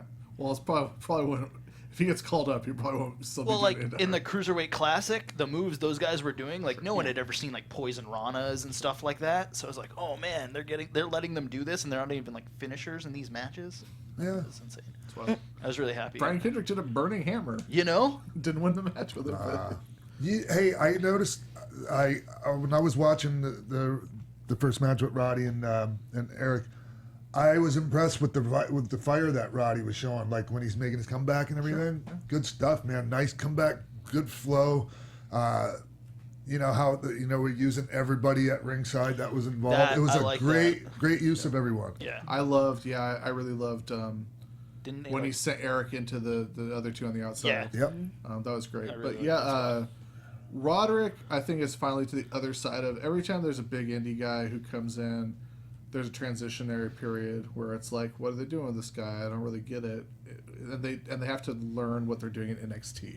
And I think Roderick's finally to the other side of that, where now we understand what he's doing there, and he understands this is the role I'm playing, and this is what I have to do. Yep. And it was a hell of a match, first match. Mm-hmm. Then we get to the second one. Peter Dunne and Tyler Bate and Pete Dunne stole the effing show. Stole the weekend. Loved this match so much. And told the perfect story. Told the exact story I wanted them to tell. But I was just because I've been so impressed with both of these guys since January, since the UK division started, and I didn't even know that they were capable of a match this good because they just knocked it out of the park. It was amazing. And they did it in here in the States. It wasn't like they did it in England where like that's their element and those are their people and And they pulled in that entire crowd by the end. You could tell at the beginning the crowd wasn't necessarily super invested in it, but they were at the end. And then they were all standing up and clapping, man. And they didn't, even though they weren't like you said, super invested, however you want to put that. They stayed the course, with the wrestling in the beginning and all that, and it was just a perfect mix of wrestling and brawling and hard hitting and enough flying to I think this is the perfect counter argument to Rip Rogers' thing that he was talking about. You had everything that you could possibly want from a modern wrestling match without it being ridiculous, over the top, crazy. Yeah, and everything. Tyler didn't even do the Fosbury flop dive. That's that right. That is so incredible, and I kept waiting for him to hit it. Well, it wasn't. I mean, if something doesn't fit, man, we shouldn't shoehorn it in. That's what I'm saying. Shoehorn it in there. Yeah, you don't have to do everything, and luckily these guys are to the point where they don't have to do everything. Yeah. They're so good and they're established that they don't have to. And Tyler's like 20. Yeah. I've been a huge proponent of Tyler Bate ever since I saw him at Chikara about, I don't know, he was 17. Yeah. And I talked to Regal about him back then, Indies? and they're just like, hey, no, obviously, he's got to get a little older. And that's all it took. Yeah. I mean, it's just, ever since my run there, after that, they were really hesitant about hiring people that were a lot younger. Just because we're not as... It's hard to handle that, man. Oh, yeah, for sure. I mean, look at what happened to Teddy. And, after me, Teddy Hart reinforced why they shouldn't hire younger people. Well, and then the next notably super young guy they had was Drew McIntyre. Okay. And he wasn't old enough to handle it because of how that ended, Sure. his first run. Yeah, but I know Drew a bit, and things are. I think he's doing just fine now. He's amazing. Yeah, I mean, him taking a few years off was the greatest thing that ever could have happened to him. Yep. It's scary to do that, man. When you're in that WWE family, you guys, it's hard to imagine life outside of it. Yeah. Because that becomes your whole life. Well, Jinder Mahal was recently talking about because Drew McIntyre got released. He traveled the world. He became one of the most sought-after, best wrestlers in the entire world. Yep. Jinder Mahal got released. He talked about he sat at home, didn't know what he was going to do, got into real estate, got fat, of his own words, and then getting that second call from he said he got a call from Impact and he got a call from WWE on back-to-back days. Wow. And that was the first time in 2 years he'd heard from anyone. Yeah. And that really lit a fire under him and remotivated him because this is the only thing he's ever wanted to do. So he went. I mean, he was working some indie dates, but not what Drew Galloway was doing. Yeah. And I remember when WWE was here, it was Staples or Anaheim. February? And I saw Jinder's match. He asked me to watch his match, and I watched it. And he came back, and I told him what I thought. And there were some things that I'm like, hey, you need to work on this, And I tell you what, man, he listens. You tell him something, and then you watch him go out afterwards, and he's not making that same mistake again. Anyways, we'll talk about Jinder later. Sure. So, well, my favorite part of this Pete Dunne match was at the end when Tyler goes for the dive. Pete Dunne steps to the side, he hits the floor, throws him right back in the ring, hits him with his finisher, and pins him. I love that. How can we get any more logical when people were like, well, in a real fight, what would you do? If this was real, what would you do? What would I do? I wouldn't catch the guy diving, and then I'd throw him in and pin him. That's always my favorite spot that Samoa Joe does, is when he just walks away from somebody doing a dive. Oh, Dean Malenko used to do that. Like, but it wasn't nice for the guy that he just sidestepped, and that guy ate a pile of crap on the outside of the ring. Oh boy. But great finish. The finish, I was like, what a finish. It was perfect, and it's just like, it tells you, it was just a great way of using a dive. And you don't see it. You know, a dive is like, a lot of times it's obligatory. Mm-hmm. Does that make any sense? How I just said that? Yeah, absolutely. It's like a compulsory move that you do in a gymnastics routine or something. You know, so excellent. I can't even talk about enough. People are talking about match of the year for that. Oh, it's definitely a candidate. Definitely up there for sure. Yeah, and I think maybe the thing that would keep it from really being that is just it's not the grand title match that would you. Well, it is a title match, but but it wasn't the main event of a WWE pay-per-view. Right. It was an well, NXT. I mean, people thought that the last year's match of the year was Sammy versus Nakamura, or 2 years ago, I guess. 2 years ago? Wow, 2 years ago. 2 Manias ago. Too old. Wow. But you know, that wasn't for anything. Right. That was just Nakamura's debut, and that was match of the year.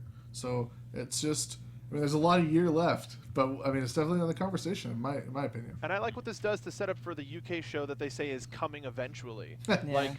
Because here we have Tyler Bate, who was the very first champion, having to come after this war horse of Pete Dunne, and I think it's a great first rivalry to lead this show off. Sure. I love it. And they've kept these guys apart because they were the finals of the tournament. Yeah. And they've kept them apart ever since then. It was brilliant. This entire arc. Oh, so they haven't even had matches on the independent scene? Probably maybe England? on the Indies, but not as far as WWE TV. They Gotcha. haven't touched. So it's been really happy for Pete Dunne too, because like all the focus has been on Tyler Bate and how great Tyler Bate does, and you know, well, they told Pete Dunne's story so well when he had his big heel moment at the tournament and wrecked people, and Regal and Triple H had to give him a talking to, and it's just, they've done it so well. I think that's my favorite thing about his character is he's as legit as you would get. Like, if you were in a real situation, what would you do? I'm going to take this guy out because he's who I have to face in the next round, so I'm going to take him out right now. I'm not going to catch him on the dive so I can throw him in the ring and pin him. He's just logical about things. And Dunne, one thing that NXT is really good about training people about, and one of the reasons I loved Breaking Ground so much, is they really understand, and obviously they understand because it's WWE and it's people who've been doing it forever, but they understand that wrestling is the least important part of wrestling. Mm-hmm. And I think that the stuff that Pete Dunne does is going to get him so over and so popular. And one of the little things that he does is biting the belt, holding the belt in his mouth. Is such a he did it on the Indies. He's the only guy I've ever really seen do that. You know, like the Dudleys used to wear the belt around their necks or whatever, but like he's the first guy I've seen who just comes out like holding the belt in his mouth. And that's such a little thing that's gonna get like kids are gonna see that and they're gonna be like, that's cool, that's fun. Like, and the way he smiles with the mouth guard in, exactly. He just looks like a badass dude, man. Yeah. So good. Well, great for these guys, great for everyone great that for was NXT. Watching, right? Great for the fans. Yeah. What was after that again? Next there was up, Oscar, right? The WWE Women's NXT Championship. This is really good. I remember right after the Dunne and Bate match, I was like, hey, NXT on Twitter. I was like, hey, NXT locker room, follow that shit. And hey, I don't know if this lived up to it, but that was a tough spot for those girls to be in, and I thought they did a hell of a job. Yeah, really great. I think this match was booked perfectly because they just never let up. It's just boom, boom, boom. And Nikki Cross's offense is so exciting and so crazy. And just like it was nonstop. And they were throwing each other around and like every time someone would catch a breath, Asuka will be there to kick him in the face. You know. Yeah. When do you think she's gonna? Feels like she's been there for a while. When do you think she's gonna kind of go to the main roster? I think she's gonna go after SummerSlam. I think she's gonna drop the belt to Ember Moon and then move up. Really? Is she still undefeated? Yes. Asuka? Yeah. She's past Goldberg's streak. Uh-oh. So she's way past Tatanka's then, right? Yes. I think, what is her name now? It's not Daria anymore. What is it? Sonya Deville. I think Sonya Deville dethrones her. Nice. Or when she goes to the main roster and is tearing shit up there, Sonya's the one that comes up from NXT to dethrone her because she's got a legit fight background. She is basically like the homegrown Ronda Rousey of WWE. They found someone who had a legit fight background that they could mold the way they wanted, and she's going to be a huge star there. Yeah. But I think they need more women too in the main roster. Yeah. I really liked how before Asuka even came out, when Nikki Cross and Ruby were in the ring, they were jaw-jacking nose to nose, and the ref had to separate them. I'm like, yeah, this feels like a real fight. Like you're ready to go. And Ruby did great. Was that her first debut? No, she was NXT Takeover Orlando. She was part of the 4-on-4 match. Oh, okay. Yeah, but isn't she from Chicago? No. She's from Milwaukee. Okay, I knew she was from Idaho. Midwest. She was from right around there though. She used to be Heidi Lovelace on the Indies. Yeah. That's right. Yeah. She's great. She's so good. What else? What was next? Oh, I have the list right here. I was like, the NXT Championship match. So Bobby Roode, right? Bobby. Yeah. What did you guys think of that? Not everybody at once. Putting the heat on you guys. I felt like by the time I got to this match, I was so, I don't know if the right word's like exhausted. But Tired, like I've yeah. seen, like it was so amazing, and well, not obviously, but I really loved the girls match, and I was like, okay. And then it's like, oh, there's more. Like it just felt like, yeah, it just felt like, okay, I can't right now, and I'm gonna passively watch it, and I wasn't really actively in it. This was the match I think that people were least interested by. Going into it? Yeah. Yeah. I think so too. It's really obvious that the direction for Bobby Roode is Drew McIntyre. Like it's really obvious that Drew McIntyre's the guy to step up to Roode and probably take the title. Like it's pretty obvious to everyone watching it. It's also I think that they could have had Itami win here, put the belt on him, because Itami needs something. He has had such a horrible streak of luck, and it's such a shame because he's so great. Yeah. And when he came back from his first injury and he got in that immediate feud with Austin Aries and showed that he was going to start hitting the go to sleep, he was so on fire and people were so ready to have this guy have just a tear. Yeah. And it's a bummer that it's been like this. Yeah, its momentum has really just come to a halt almost, right? Start, stop. And just, that's the thing, I never thought for a second that he was going to win this match. Yeah. They didn't do a good job of making me feel like that. Yeah. Just to be honest with you. And it was a very solid match. Yeah, no, it's great. Very solid both match. Of these guys are amazing. But it was also real kind of, to me, it was kind of paint by numbers too, man. Sure. If that makes any sense to you, the way I put it. I think what would have really helped this match is if this had been the first title match where Roode cheated to win, like outright cheated to win. Because so far, Roode's done stuff that's underhanded, and he's shown that he's an amazing opportunist, like rolling out of the ring after getting hit by the GTS. It's just like, he's crafty, and he'll do what it takes to win. But up until now, he has not cheated to retain this title.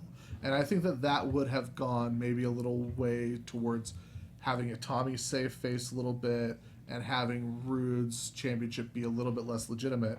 I mean, he had to hit a rolling Glorious DDT to retain the title, but, I mean, it just was Bobby Roode winning again. Did you guys...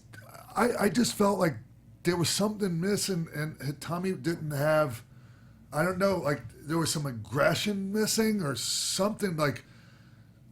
that I used to see him, and I'm just not seeing right now. His intensity of like, this guy is gonna come kick the shit out of you, like the fighting spirit, like that they usually see, and like in his body, like I just noticed his body, that scar. and the scar and the on the left shoulder, and there's like a lot of atrophy, and like it looks like there's a torn pec there too. Like, I wonder if that's affecting him mentally, because look, I have a similar situation that I never got fixed, and it really messed with me up until recently, like big time mentally.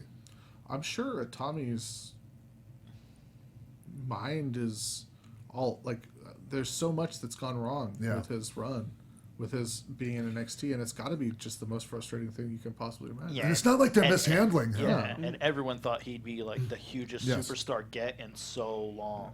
Yeah. Yeah, it's a shame, man.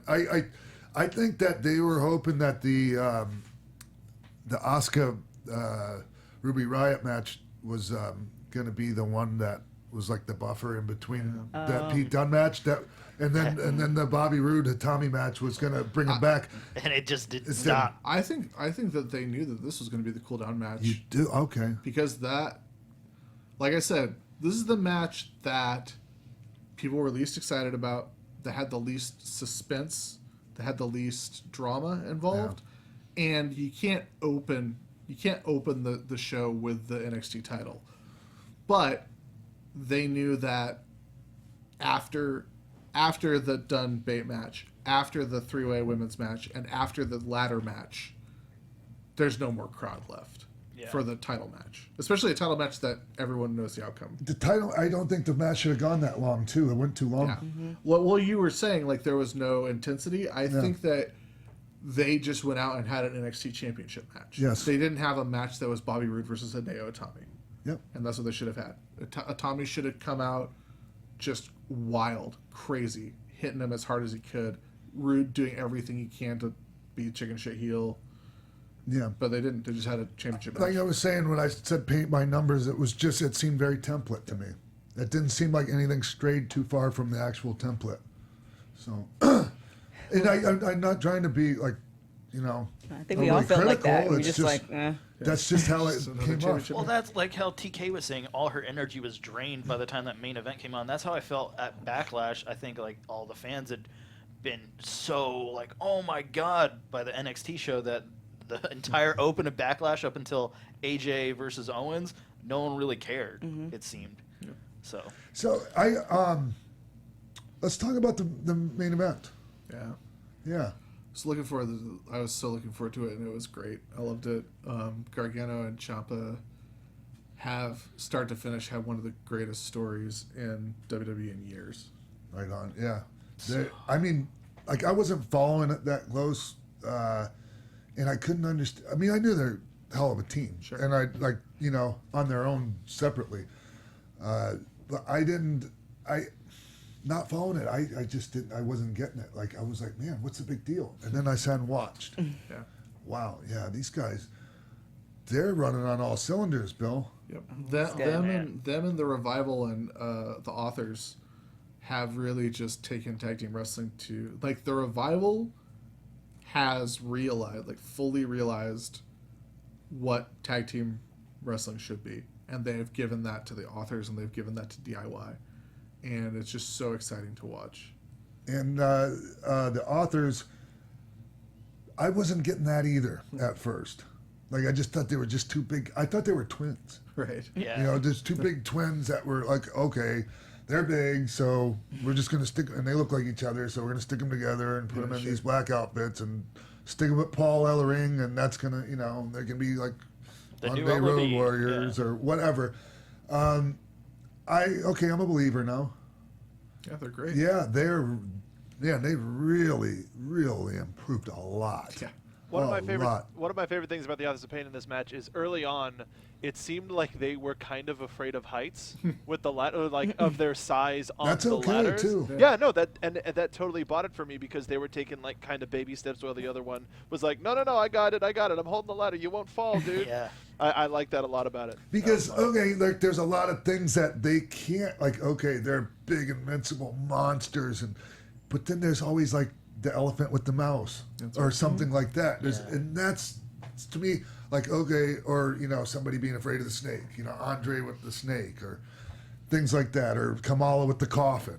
Remember that? Yes. Yeah. So even when we talk about ladders, Dave Taylor, that great comedy bit God, yes, where he was afraid of heights. Dave Taylor. That guy right there, mate. He still looks amazing. I don't want to. Yeah. You a Dave Taylor fan? Yeah, of course. Yeah, man. He was at King of Trios. Were you there that year? It was like Team Uppercut. It was like him, I saw Claudio, and Daniel Bryan. Yeah. Yeah. Team Uppercut. Great name. So let's get into the meat and potatoes of the match. It's just rad. Yeah. I mean, I love ladder matches, and I trust WWE with pretty much any ladder match. Yeah. So they're just, I mean, it seems like I've never been in that situation. I'm sure you have. It seems like a ladder match is probably a hell of a lot of fun to put together and really easy to put together.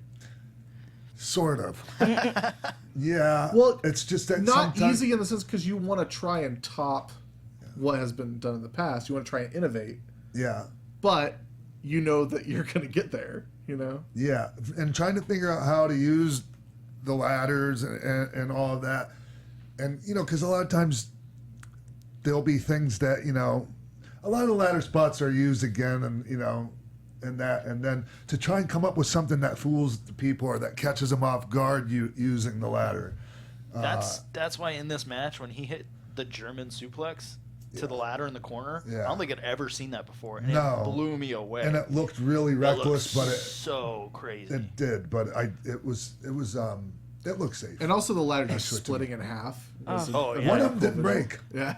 The one, okay. On the double, stereo dives. Yeah. Yeah. Oh, and in that spot, that was scary. Instead of just jumping down, they jumped out, and it looked so bad. They fell, they didn't jump. Or they jumped, they didn't fall. Yeah. I was like, oh my god, both of them just hit their heads on the floor. The one spot that I really loved was one of the authors had the ladder on his head like he was going to go for the Larry Curly Three Stooges. Oh, the helicopter spot? Helicopter yeah, spot? and then they got the meat. Then he got the meat in the middle. Yes. Yeah, that was really cool. Yeah, all like really like cool Clever. stuff that you don't really see, but like not gonna kill a guy. No.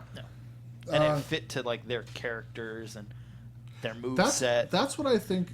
I don't think WWE style of wrestling gets enough credit for the fact that they are able to put together really crazy, wild, fun, entertaining, exciting matches that are safer than they've ever been. Yeah, because they're calculated risks. Right. Used to be not quite so calculated, Bill. But okay, this is something that I want to ask your guys' opinion on. Looking at it from a different perspective than I do. Sometimes the stereo like spots, like double this and that, get to me a little bit just because of the synchronized nature of it. Like it seems too synchronized sometimes. Is that something that bothers you guys or just me? I rationalize it away as if it is a tag team like DIY. I rationalize it as these guys are so on the same page that they know that this is a good opportunity. Like I get like both authors winding up on the ladder at the same time. That's a little goofy.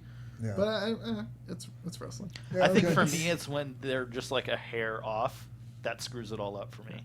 Like, oh, we're gonna do double hit tosses and double drop kicks, and then one guy hits the drop kick way before the other one, and then both guys roll out to the outside, and you're like, okay, here comes the double dive. Like, yeah. So, but I didn't see any of that really. Like, okay, the double hip toss, double drop kick, and like go to shoot two guys go to shoot the other guys in, and they both reverse at the same time. And, the do-si-do around. All that. Yeah, come on. I love that, man. But I mean, it is 2017. Yeah, exactly. It is 2017, but I can't remember who said it, but it's like if you're gonna be okay with an Irish whip, you got to be okay with. I think Joey. Okay, no, I get you, Joey but Ryan. Here, and I'm down with that and that philosophy. Sure.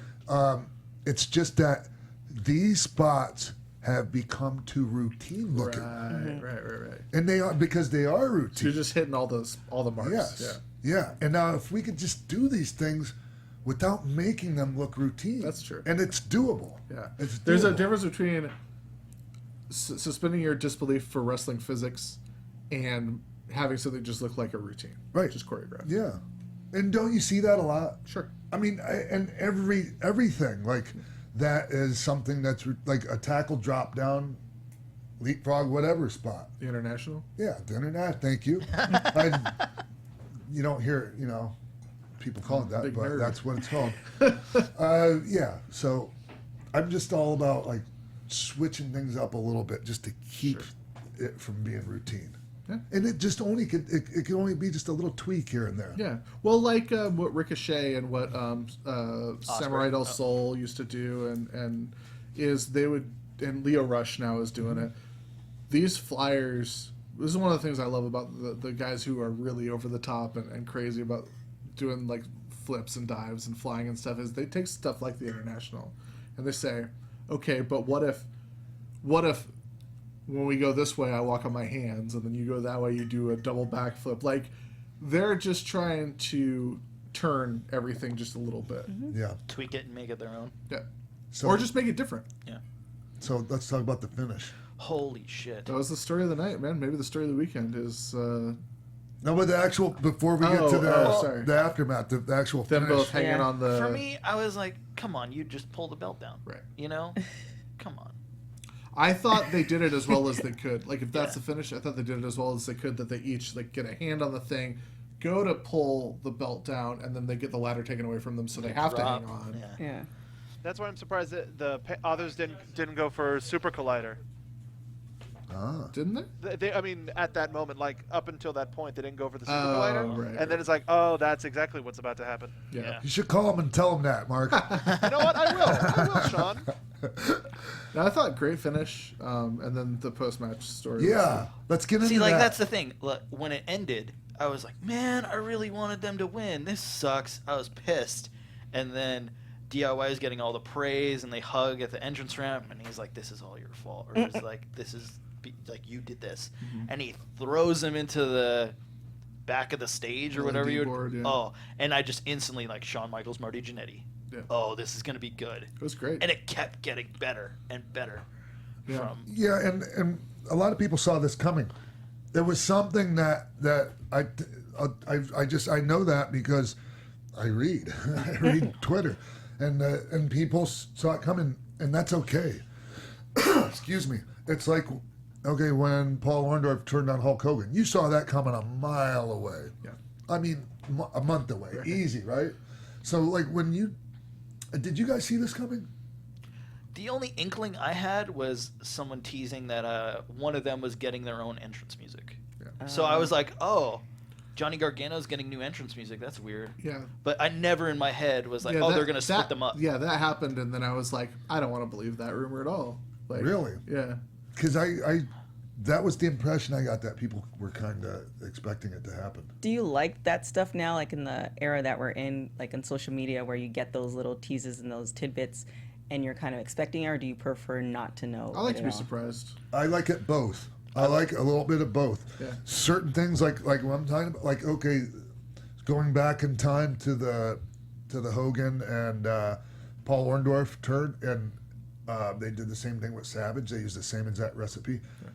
That was good to me to see that coming, that far ahead of time. But man, the surprises are really makes it I like good. when they set stuff up, but I don't like. I mean, if I didn't, you have don't know when it's coming, but you know it's coming. I get bummed out sometimes that I have to cover this for a living because I would like to be surprised about everything all the time, but I get stuff spoiled for myself. Are you able to, Bill? Are you able to watch this without overanalyzing everything?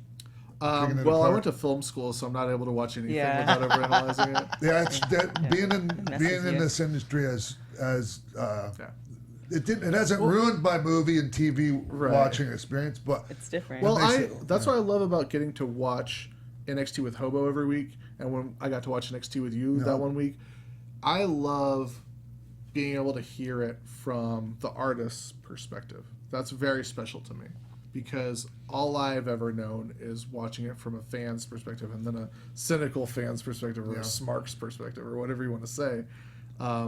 So I have my own opinions about stuff, but being able to hear the nuts and bolts and the psychology of stuff from people who actually create this art for a living is really special. And I wish more people had an opportunity to have experiences like that, because it makes me appreciate it a whole lot more. I think other people would appreciate it more and too. I mean, Bill, these are still our opinions and Sure. only our opinions. For Just sure. because Yeah. we're artists, we're performers, and pro wrestlers doesn't mean it's. I've heard a lot of bad opinions from Sure. wrestlers. Yeah, I was gonna say. Tons of people in our industry don't have a effing clue. Yeah. So, not gonna name who they are. A lot of them are in powerful positions. Anyways. I loved Have you how had Jim they Cornette on the show teased. yet? Not yet.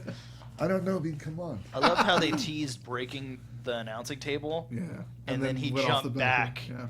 Very cool. It was Oh, yeah. so good. Yeah. Like no one expected that. Well, someone on Reddit put together a really cool tribute to DIY that we posted on with Spandex, and I didn't realize how much they put into this whole storyline, and there's a lot of stuff that I forgot about, like when they had their singles match in the Cruiserweight Classic, and Ciampa went to pull down the knee pad to hit him with the bare knee with the knee strike, and then thought, no, it's my friend. And he pulled the knee pad back up, and then that cost him the match. And then when he turned on him, pulled that knee pad right down, hit him with it. He didn't have a problem with it. Stuff like that, and that in every one of their big losses, Gargano has either tapped out or taken the pinfall. So it makes sense that all this animosity would build up with Ciampa. These are really good little storylines. That's what I'm saying. Like it's been done so well, beginning to end. With the story of these two like real life best friends, and they're real life best friends. And even in the match where Gargano took the bullet for Ciampa, yes, that's where I was like, okay, pretty sure this is happening tonight. Yeah, when he knocked him out of the way of the ladder. Did you see that ladder shot in slow motion? The one he hit him in the face? Man. Yeah. Oh my God. It was a good one too, and it was a safe one, believe it or not. Like, really? Yeah, but so well done. I thought he was gonna be like busted nose, teeth on the mat. Oh, I guarantee you he felt blood it. everywhere. That's it. He felt it, but like those are things that you can actually, believe it or not, like you can take a shot like that. It's probably not good to do all the time, but. So, Sean, they're clearly going to have a feud between these two guys now in NXT. Do you think that either of them as singles competitors could be a fit for the main roster? I need to see more when it comes to talking. Yeah. What about DIY as a team? Do you think they could have made it on the main roster? Yeah. Yeah. See, I think DIY as a team could have made it on the main roster. I see Ciampa as a singles wrestler, but I see Gargano more in like the cruiserweight division for some reason. Huh. I don't know if it's his style. But back to what you were saying about the storyline progressing and as it went on, even to the social media aspect of like, we're roommates, we live together, and then as soon as all this happened, Ciampa like tweeted an empty apartment picture, like like all done. Oh my gosh. Wipe his hands. And then like he's posting pictures with Kevin Steen, and everyone's like, these snakes is great. Yeah. It's so good. And for a guy who is kind of floundering on the indies, like PWG was like, yeah, we really don't know what to do with you, and Ring of Honor's like, yeah, we kind of don't know what to do with you, and then went to NXT and did the Cruiserweight Classic, and then came back, and everyone was like, oh, these guys are awesome. And now they're really getting their break. So another thing about TakeOver, because we should probably talk about Backlash. Yeah, right. Well, last thing is, how cool is it that one of the theme songs to TakeOver was Judas? Yeah. And I haven't heard, okay, I saw a clip of the video, and I can't speak to the whole song, but man, it seems like it's got all the right ingredients. Yeah, I love this song. Yeah. I like Fozzy. I like what they do, but this song is like my favorite Fozzy song yet. It's good. It's neat to see the evolution of Fozzy from like a cover joke band. Well, from a Steel Panther type band. Right. Sort of Fozzy Osbourne. Yeah. Yeah. When he was Mongoose McQueen. For WWE. He was Mongoose McQueen. It was like this. It was a parody, and now it's like a serious band. Yeah. So yeah, listen to that. Sounds great. do you remember when Fozzy did the theme song for TNA? No. When they tried to transfer to like the whole cross the line and like Impact Wrestling and Six Size and all that, and they had Fozzy do their theme, and they put Jericho in the video and the thing, so everyone's like, Chris Jericho's coming to TNA. Nope. All right. What a ruse. Backlash time? Yeah, let's talk about Backlash. Where do you want to start to kick off the everyone match? Don't speak up at once. Backlash was a really long show with a lot of different types of matches. Yeah. I think we should probably hit highlights because there's way too much to talk about. Yeah. Well, I thought Nakamura's entrance wasn't that great.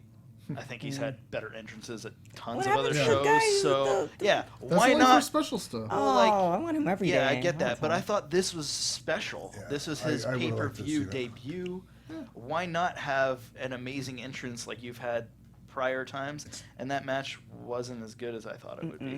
Yeah, Sean and I were talking about this before the show. They should have had nothing against Dolph Ziggler. They shouldn't have wrestled a Dolph Ziggler match for Nakamura's first. It was that template. Yeah. It was that Dolph Ziggler match template. And Dolph Ziggler's been Dolph Ziggler in WWE for how many years now? And we've seen this match how many times? Yeah. We see it every month on pay-per-view. The storyline wasn't that good. Like, even the build-up to it was just like, eh. Yeah, and Ziggler wasn't a heel in it either. Brandon Stroud made that observation on Dude. Like, he swiveled his hips a couple times. Other than that, it's a guy with American flag on his tights. Do you think he was trying to wrestle like strong? Like what he wasn't though? No, he was just Dolph Ziggler. Yeah. And we've seen Dolph Ziggler for many years. And Dolph Ziggler's great, but that isn't the match that Shinsuke Nakamura should have. Yeah, that shouldn't have been his debut opponent. Yeah. That shouldn't have been his debut match. You know, I even even Knox comeback was very bread and butter, like kind of paint by numbers comeback. Even though he still had fire and everything, but it was like kind of similar comeback that you see everyone do. Mm-hmm. Take a run up, mind you, instead of clotheslining, he used kicks, but bump, and it's flat back bump, flat back. It's bump. especially a disservice because of the 5 weeks or whatever that WWE's been like, wait till you see this guy. And then we saw this guy, and it's like, oh, it's just a Dolph Ziggler match. Yeah. Like, what's the deal? And I think they're gonna course correct a little bit after that. Yeah, I just think that was his first match. I should have had a stronger get over match. Yeah, just freaking run through somebody. I mean, all those weeks they could have just. Have him. Kurt Hawkins is on Raw now, but have just. Toss tomato can. Have them. No, have them do it to somebody they don't think it's going to happen to. Yeah, that's true. Hey, man, anyone can be like, look, anyone can afford to take one like that. Yeah. That's something. Baron Corbin. Yeah. Mm-hmm. Look at Baron. Okay, we'll get into that because that was something I saw coming, and it's easy to predict the future after it happened, right? If Orton wasn't champion and Nakamura would have came in and just Kinshasa and Orton would have been the perfect opponent if it hadn't been for the title. Yeah, that would have been amazing, and it would have been credibility. That's the thing. You can't have Nakamura go against a guy who hasn't really won. He's been in the middle for a while. Yeah, who hasn't been showcased as a main event competitor. Here, but it's all right. Even Luke Harper, because Luke Harper wouldn't have had the Dolph Ziggler match with him. Yeah, Luke Harper would have been like, oh, how can Shinsuke beat a guy this much bigger than him? Yeah. And, Harper can do some power moves and then just get the crap kicked out of him. Yeah. Yeah, I want to talk about Luke Harper in a little bit, too. But do we want to jump to that one now? No, Harper versus Rowan? But what else? The second to last match. Oh. Yeah. Well, the kickoff show was Aiden English and Ty Dillinger. I don't know if anybody has any thoughts about that. I thought Aiden English's entrance was awesome. I liked his entrance. I'm glad he's getting a chance to show what he can do as a singles competitor. I like him. There was a time when I saw him down in Florida when he was in developmental. Before the Vaudevillians, before all that, and I was kind of, I don't know if this guy's gonna make it. He seemed kind of frail. Mm-hmm. I don't. That's the right, and just kind of not aggressive. I wasn't thinking okay, this guy's can go out there and hurt somebody. Mm-hmm. But then I noticed he got in a lot better shape. I noticed him stepping his game up in a lot of different areas, So. Well, he's a Guerrero now. So. Is he? Yeah. He's married to. He's married to Shaw. Oh, I'll be damned. Huh. Well, maybe some of it rubbed off. That was cool. And then, what match do we want to talk about? What do you think of the band? What did they call it? Breezango. Breezango was amazing. Yes. One of the so good. Legitimately one of the best matches I've ever seen in my entire life. Yeah. You like that, huh? Really? So fun. Yeah. It was 4-on-2. It was remarkable. Yeah. It was so just entertaining. I was really entertaining, happy. But Yeah, we got to have a little bit of that. It was honestly one of the biggest grab the brass ring moments I've seen in years and years and years. They said, go out and do whatever you want, and they went out and they did whatever they wanted, and they showed not only are they probably the best comedic performers that WWE's had since Kurt Angle. Santino. No, probably the best comedic performers that WWE's had since Kurt Angle. Yeah. Just in terms of timing and actually being legitimately funny. And then, especially Fandango, went out and proved, oh, hey, by the way, we're two of the best wrestlers in the entire world. Yeah. Because we talked about dives. Fandango's dive in this match was one of the best dives I've seen in a long time because no one was expecting it from him. Yeah. It wasn't a paint-by-numbers dive spot that everyone was expecting, and it was gorgeous. Yeah. Well, now that you say that, now I can. Okay. But just like, well, TK from not deep in the trenches wrestling fan, you just thought, what, this is? I think I might be a little bit biased because I do favor the Usos. Sure. And I think that it was just almost doing them. Now that you say it, it makes a lot more sense. But it's almost doing them like a disservice. It's just like they worked so hard to get to this point, and I love the fashion police segments of it, but I just almost just wanted them to have a like a fight. That makes sense. Yeah, but and also the Usos have been absolutely god level since turning heel. Best thing that's ever happened to them. But the spot where Tyler kept rolling slowly out of the way was one of the best things I've ever seen. I was laughing. It was so great. hard. And the way the Usos sold it was great too. Yeah, just getting frustrated. I just really, it was fantastic. My one criticism of that is that right after that he got up and gave him an enziguri and then just started taking over from a cell. Yeah.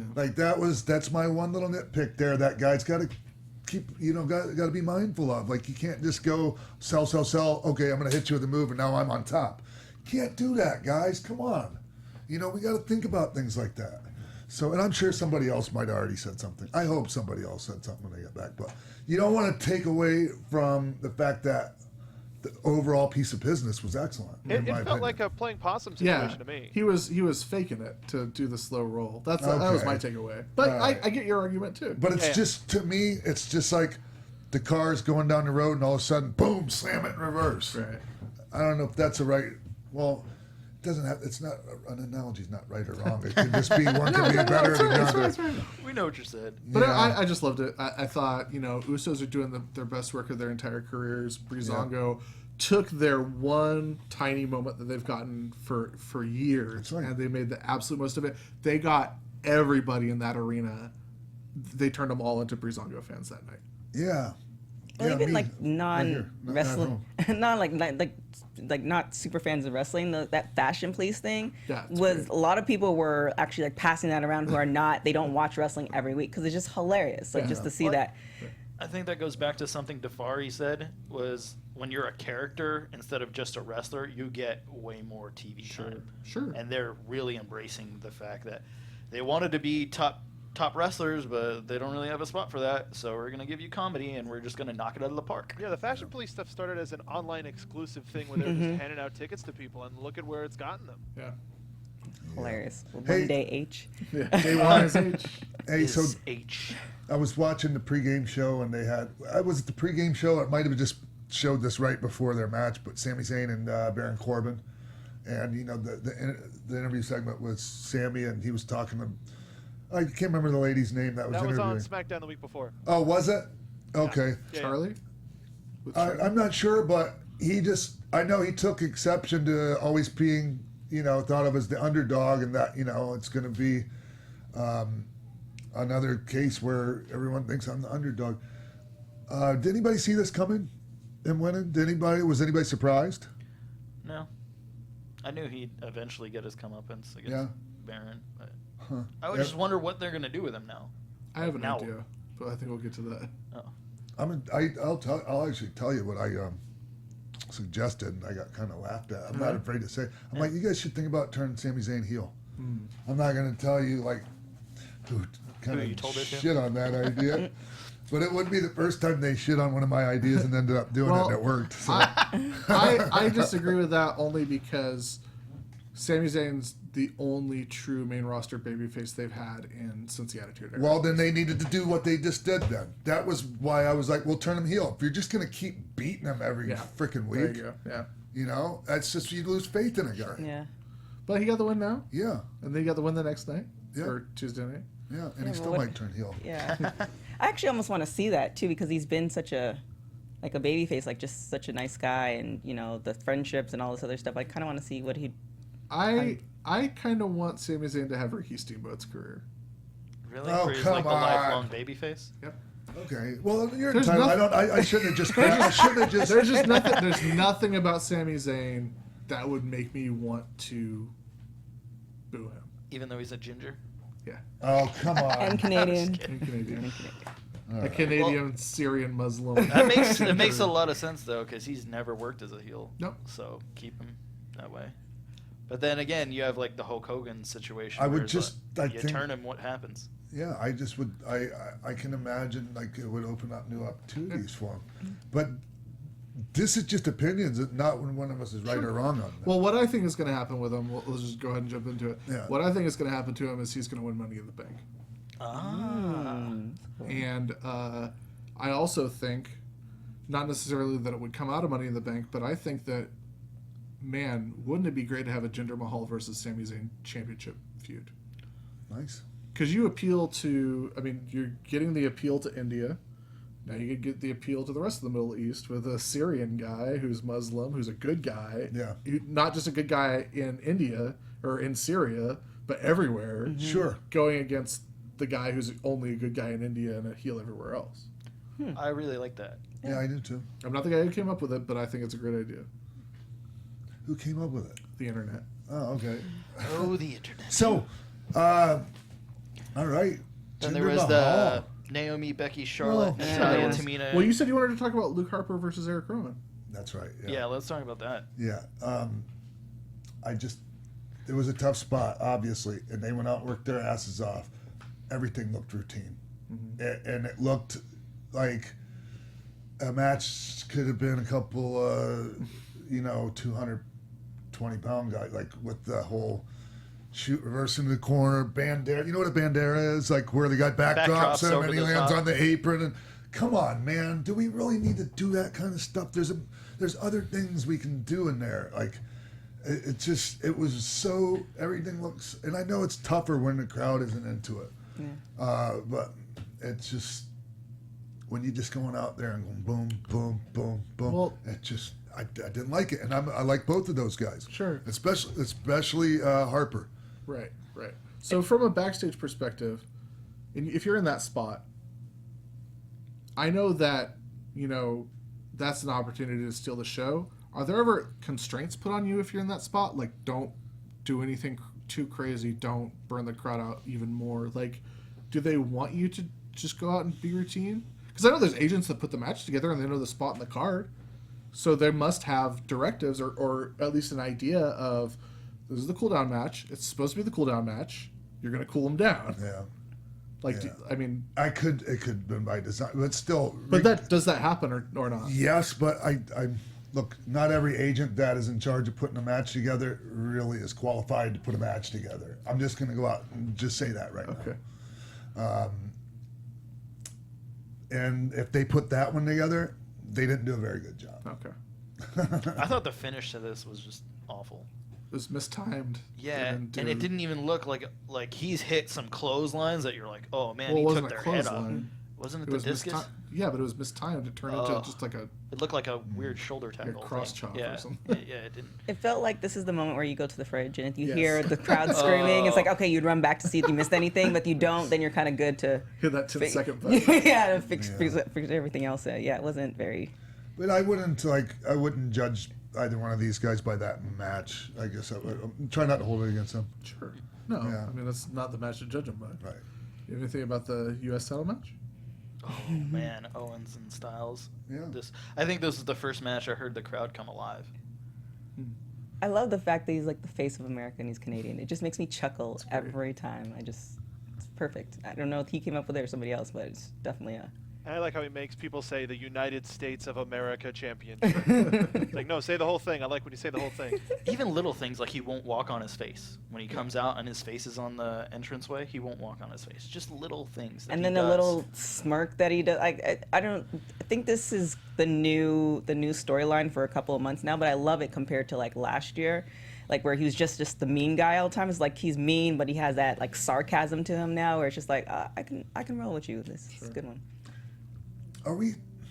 How long is it going to be before Kevin Owens babyface? Do you think that's going to happen? I think it'll probably happen eventually, but I don't think now's the time because there's so few top-level heels. I'm a huge Kevin Owens fan. All the things other people have said this. I'd really like to see him freaking cheat once in a while, and he just won't do it. Yeah. And that's what heels do. Yeah. And you can say, "Oh, but I'm a heel that doesn't cheat." Well, then you're not really a heel. Well, we were talking about Bobby Roode. Very few of the heels cheat now. Okay. And they should. I'm not saying it's a good thing. I'm just saying that that's the state of things. Right. Like they're heels because they are jerks, or they're heels because they hit someone after they've lost a match. Yeah, like Orton said it a couple weeks ago. Jinder's an ass, and that was it. And that's the promo that they run with. Oh yeah, that was the big heat, right? Mm-hmm. Huh. But I don't know. I guess I'm a big fan of Kevin Owens, big fan of AJ. They're both like two of the best guys there in wrestling. Period, not just WWE. For some reason, nothing is sticking out to me about that match that is making me go, oh yeah, I like this spot, I like that spot. Anything? It's because it's chapter 1 of their feud. So I think that they knew it was chapter 1, and they're moving on to chapter 2. Okay. This is the first time they've worked in WWE? Yeah. I think so. At least in a singles pay-per-view match, for sure. Yeah. It's also weird. They probably did on Raw. Yeah. Probably, but isn't it weird that it's like Kevin Owens versus AJ Styles for a title, but it's not the world title? Yeah. It seems kind of weird, right? Yeah. So let's talk about the world title. Yeah, let's do that. Randy Orton. Wait. Yeah. Yes. Randy Orton and Jinder Mahal. Jinder Mahal. I like this one. It's great. Is that the start? Well, I think. Did you predict that was going to happen?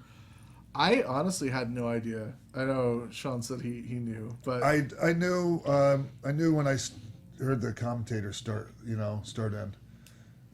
Right from the get-go, they were talking about how Jinder better get, if he don't pull it together, boy, he's not gonna, there's no way he'll win this one. Just the way, if you go back and you listen to the commentary, it tells you. Yeah. They were painting the picture. They're getting you ready for Jinder Mahal to win the world title. Sure. And I thought the match was done very well. It was from beginning to end. Yeah. It was very well done, and going into the finish, the end of the match, great stuff. And the timing of the finish was excellent. Yeah. Big fan of that. Are you laughing at Lula snoring, or are you laughing at? No. I'm just remembering the match. Yeah. Oh, okay. I thought he was gonna win maybe 2 or 3 weeks ago, just based off of how they were telling his story and how they were building him up. And it's just it felt like it was almost time for Randy to kind of take a moment. Sure. Yeah. So, yeah, I felt like it was going to happen. But the match was amazing. But I noticed a lot of people in the crowd it felt like a lot of folks in the crowd weren't feeling it. Yeah, it was not the best Chicago crowd all around for Backlash. But I thought that once the finish happened, the people came alive. Crazy, yeah. Finish, man. Yeah, they just saw something. It was like, oh my God. And that's all you need. Yeah. And then people didn't see that coming. No. I mean, I did, because I've read and heard speculation. See, that's the thing. I thought it was a real possibility. I had no idea who was going to win, even though I thought it was possible. It didn't make me any less stunned or shocked when it happened. Yeah. I kind of almost feel like people want to hate him, but they can't because it's like PC to. I don't know. It just feels like there's all these. Anyone has a problem with that. All right. No. It just feels like some people's like, oh, I want to hate you, but I really don't want to do it in front of the camera. Why? Because it would be, even though he's not a Muslim, there might be. He's Sikh. Yeah. Yeah, and a lot of people confuse Sikh and Muslim. A lot of people confuse everything. Yeah. Right. I think he was alluding to that in a lot of his promo, no, like sure. when he arrived in the building and talking about how what you think I look like. Yeah. Yeah. It's great. Yeah. And that's why I really love, I've loved it ever since Bret Hart did it. I love when someone's a heel in America and a face everywhere else. Sure. It's great. Yeah. It's a great, great gimmick. When they're a hero to an entire nation, but it's like, but here in the United States, we hate you. That's so good. And I got a text from an Indian friend of mine on Monday. He was just so happy to have an Indian world champion. It made me so pumped for him. It made me so happy because it's like, man, people especially people of color who are wrestling fans so rarely get a chance to be like, that's me. That's someone that I can see myself. My question to that is, how do they feel that person is always portrayed as a bad guy? Because they're not portrayed as a bad guy to the people that they're representing. I know that, but when, let's say, the kid watching Backlash is super excited that Jinder won and goes to school on Monday, so happy that his guy's the champ, and everyone in class is like, oh, that guy, he's a bad guy. We all hate that guy. That happens but to you, you're like, no, but that's going to be me. I want to be that guy. When I was in grade school, it was like, oh, you like Ultimate Warrior? He sucks. Oh, you like Hulk Hogan? That guy's stupid. It happens no matter what wrestling guy you like. I think at the end of the day, as long as you just see somebody who looks like you for the first time, then you're gonna well, when can I see more people? Not necessarily a whole takeover, but once it's that one person, it's great to just see one. Yeah. So after that, it's like, okay, we can deal with that. And I also asked my friend, I was like, what do you think the difference is between Jinder winning and between when Khali won? And he said, well, Jinder Mahal looks and acts and is being presented like a real main event guy. Khali was presented as a circus freak, sideshow. It's like, you're absolutely right. That's 100% correct. And even though there was some of the Great Khali is the hero to India, it wasn't like, I'm doing this for India. It was, look at this monster. He can't be stopped. Yep. The Singh brothers, though. Oh, how about that? Randy almost killed that dude. Suplex on that table. His reaction was great. Whoops. Hey, guy, that guy went up really light, and it's easy for that to happen. It's easy for that to happen. Dude, both the times that Randy suplexed those guys, the first time he went up with them, I was like, those guys weigh nothing. Yeah. And Randy's a giant. Randy's a huge dude. So, he wasn't expecting them to not weigh anything at all. And, it's like, oh, okay. Yeah, whoops. I'm pretty sure the guy was fine. Oh, no, yeah, they were fine. Yeah. Yeah, but it was nasty looking. Yeah. Yeah. But yeah, like you said, the timing of that finish was like, yep. Because, textbook, that's exactly how I would have laid that out. Yeah, Jinder gets pulled out when he gets the RKO hit on him. Big pop with the double DDT thing hanging on the ropes, and then boom. Yep. You sweep the rug out from underneath. You're right, though. That's a great combo of the Bollywood boys and the Bollywood boys. The funny thing about the last name Singh is that a lot of Indian folks. So there's a lot of Indian folks in the islands, the Caribbean, stuff like that. So now it's like not only are you representing India, when you say something like Singh, then other people from other places see themselves in that position too. So it's the name. The name of everything is just Singh crazy. is like Smith. Yeah. Like I have Singhs in my family. Oh yeah. Yeah. Nice. So we were talking last night on the SmackDown after show about what American defector should they put in their group, and we're like, Bo Dallas would be great. Bo Dallas is like his. Does there need to be an American defector? Well, just because they always have at least one Sure. more in that group, and you always need an insider that comes to your side. Like Owen Hart in the Foundation? Yeah. Or the Nation, you mean? Yeah. Yeah. Something. I Right. think Bo Dallas would be great. Huh. That'd be funny. That would be fun. Well, that's the end of. That was it, right? It only took us 4 hours to talk about it. Wow. 2 pay-per-views. Only 3, actually. Hey, Bill, man, thank you so much for coming and joining us. Thanks for having me, man. I hope This you come is back again soon. Yeah, if you can stand me derailing your show for anything. I totally can. All right. Yeah, any time, man. This is Anytime great. you want to ask, I'll be back. now you know how it Appreciate goes that. with Lula sleeping, snoring, and all. She's just like killing it having over dogs. here, man. Now you know the flow. Yeah. So I guess, hey, Mark. Yes, sir. Do we even need to take a break, or can we just No, let's end the show. head out? Yeah, let's head. Hey, man. I gotta go see my lawyer. I got a court tomorrow, people. Let's go home. All right. Hey, we'll see y'all next week. right here. Hey, do we have anything like? What are the We things got that Get we High say? Watch Wrestling on Friday, man. Yeah, That's I right. totally forgot about Ron Bunches and I have Get High Watch Wrestling at Cinefamily on Fairfax. Tickets are almost gone sold out. again. Yeah, dude, hop on that. Yep. RonFunches.com. RonFunches.com, Cinefamily.com. Yeah, and there might be some available at the door. Yeah, what Don't about risk you? it. Cinefamily.org. Oh, It might be. I think you're right. And Bill, tell us about what you have going on, your social media, all that stuff real quick. You can follow me on Twitter at Sundown Motel, and you can check out all of our wrestling coverage at uprocks.com/wrestling, uprocks.com, with spandex.com. Brandon Stroud has something up almost every day of the week. If you don't know who he is, he's one of the greatest, probably the greatest pro wrestling writer on the internet. Nice. And I also write stuff there. And TK? If you're at the CrossFit Games, the regionals, you guys can find me there this weekend. Also, just don't forget to follow us, AfterBuzz TV, AfterBuzz, The Real X-Pac on Twitter, XPac12360 on Instagram, Facebook, XPac12360, and on iTunes, 5 stars or better. I know there's only 5 stars, folks, but you get what I'm saying. Oh, yeah, and also tomorrow on The Tomorrow Show, Paul Sorvino. Oh, nice. Yeah. Very yeah, cool. So tune into that tomorrow You're like night. meaning all you. Oh, yeah. Okay. So he's like, yeah, I know you mean to say anything. Sidney Poitier was interviewed. I wasn't there for that. Yeah.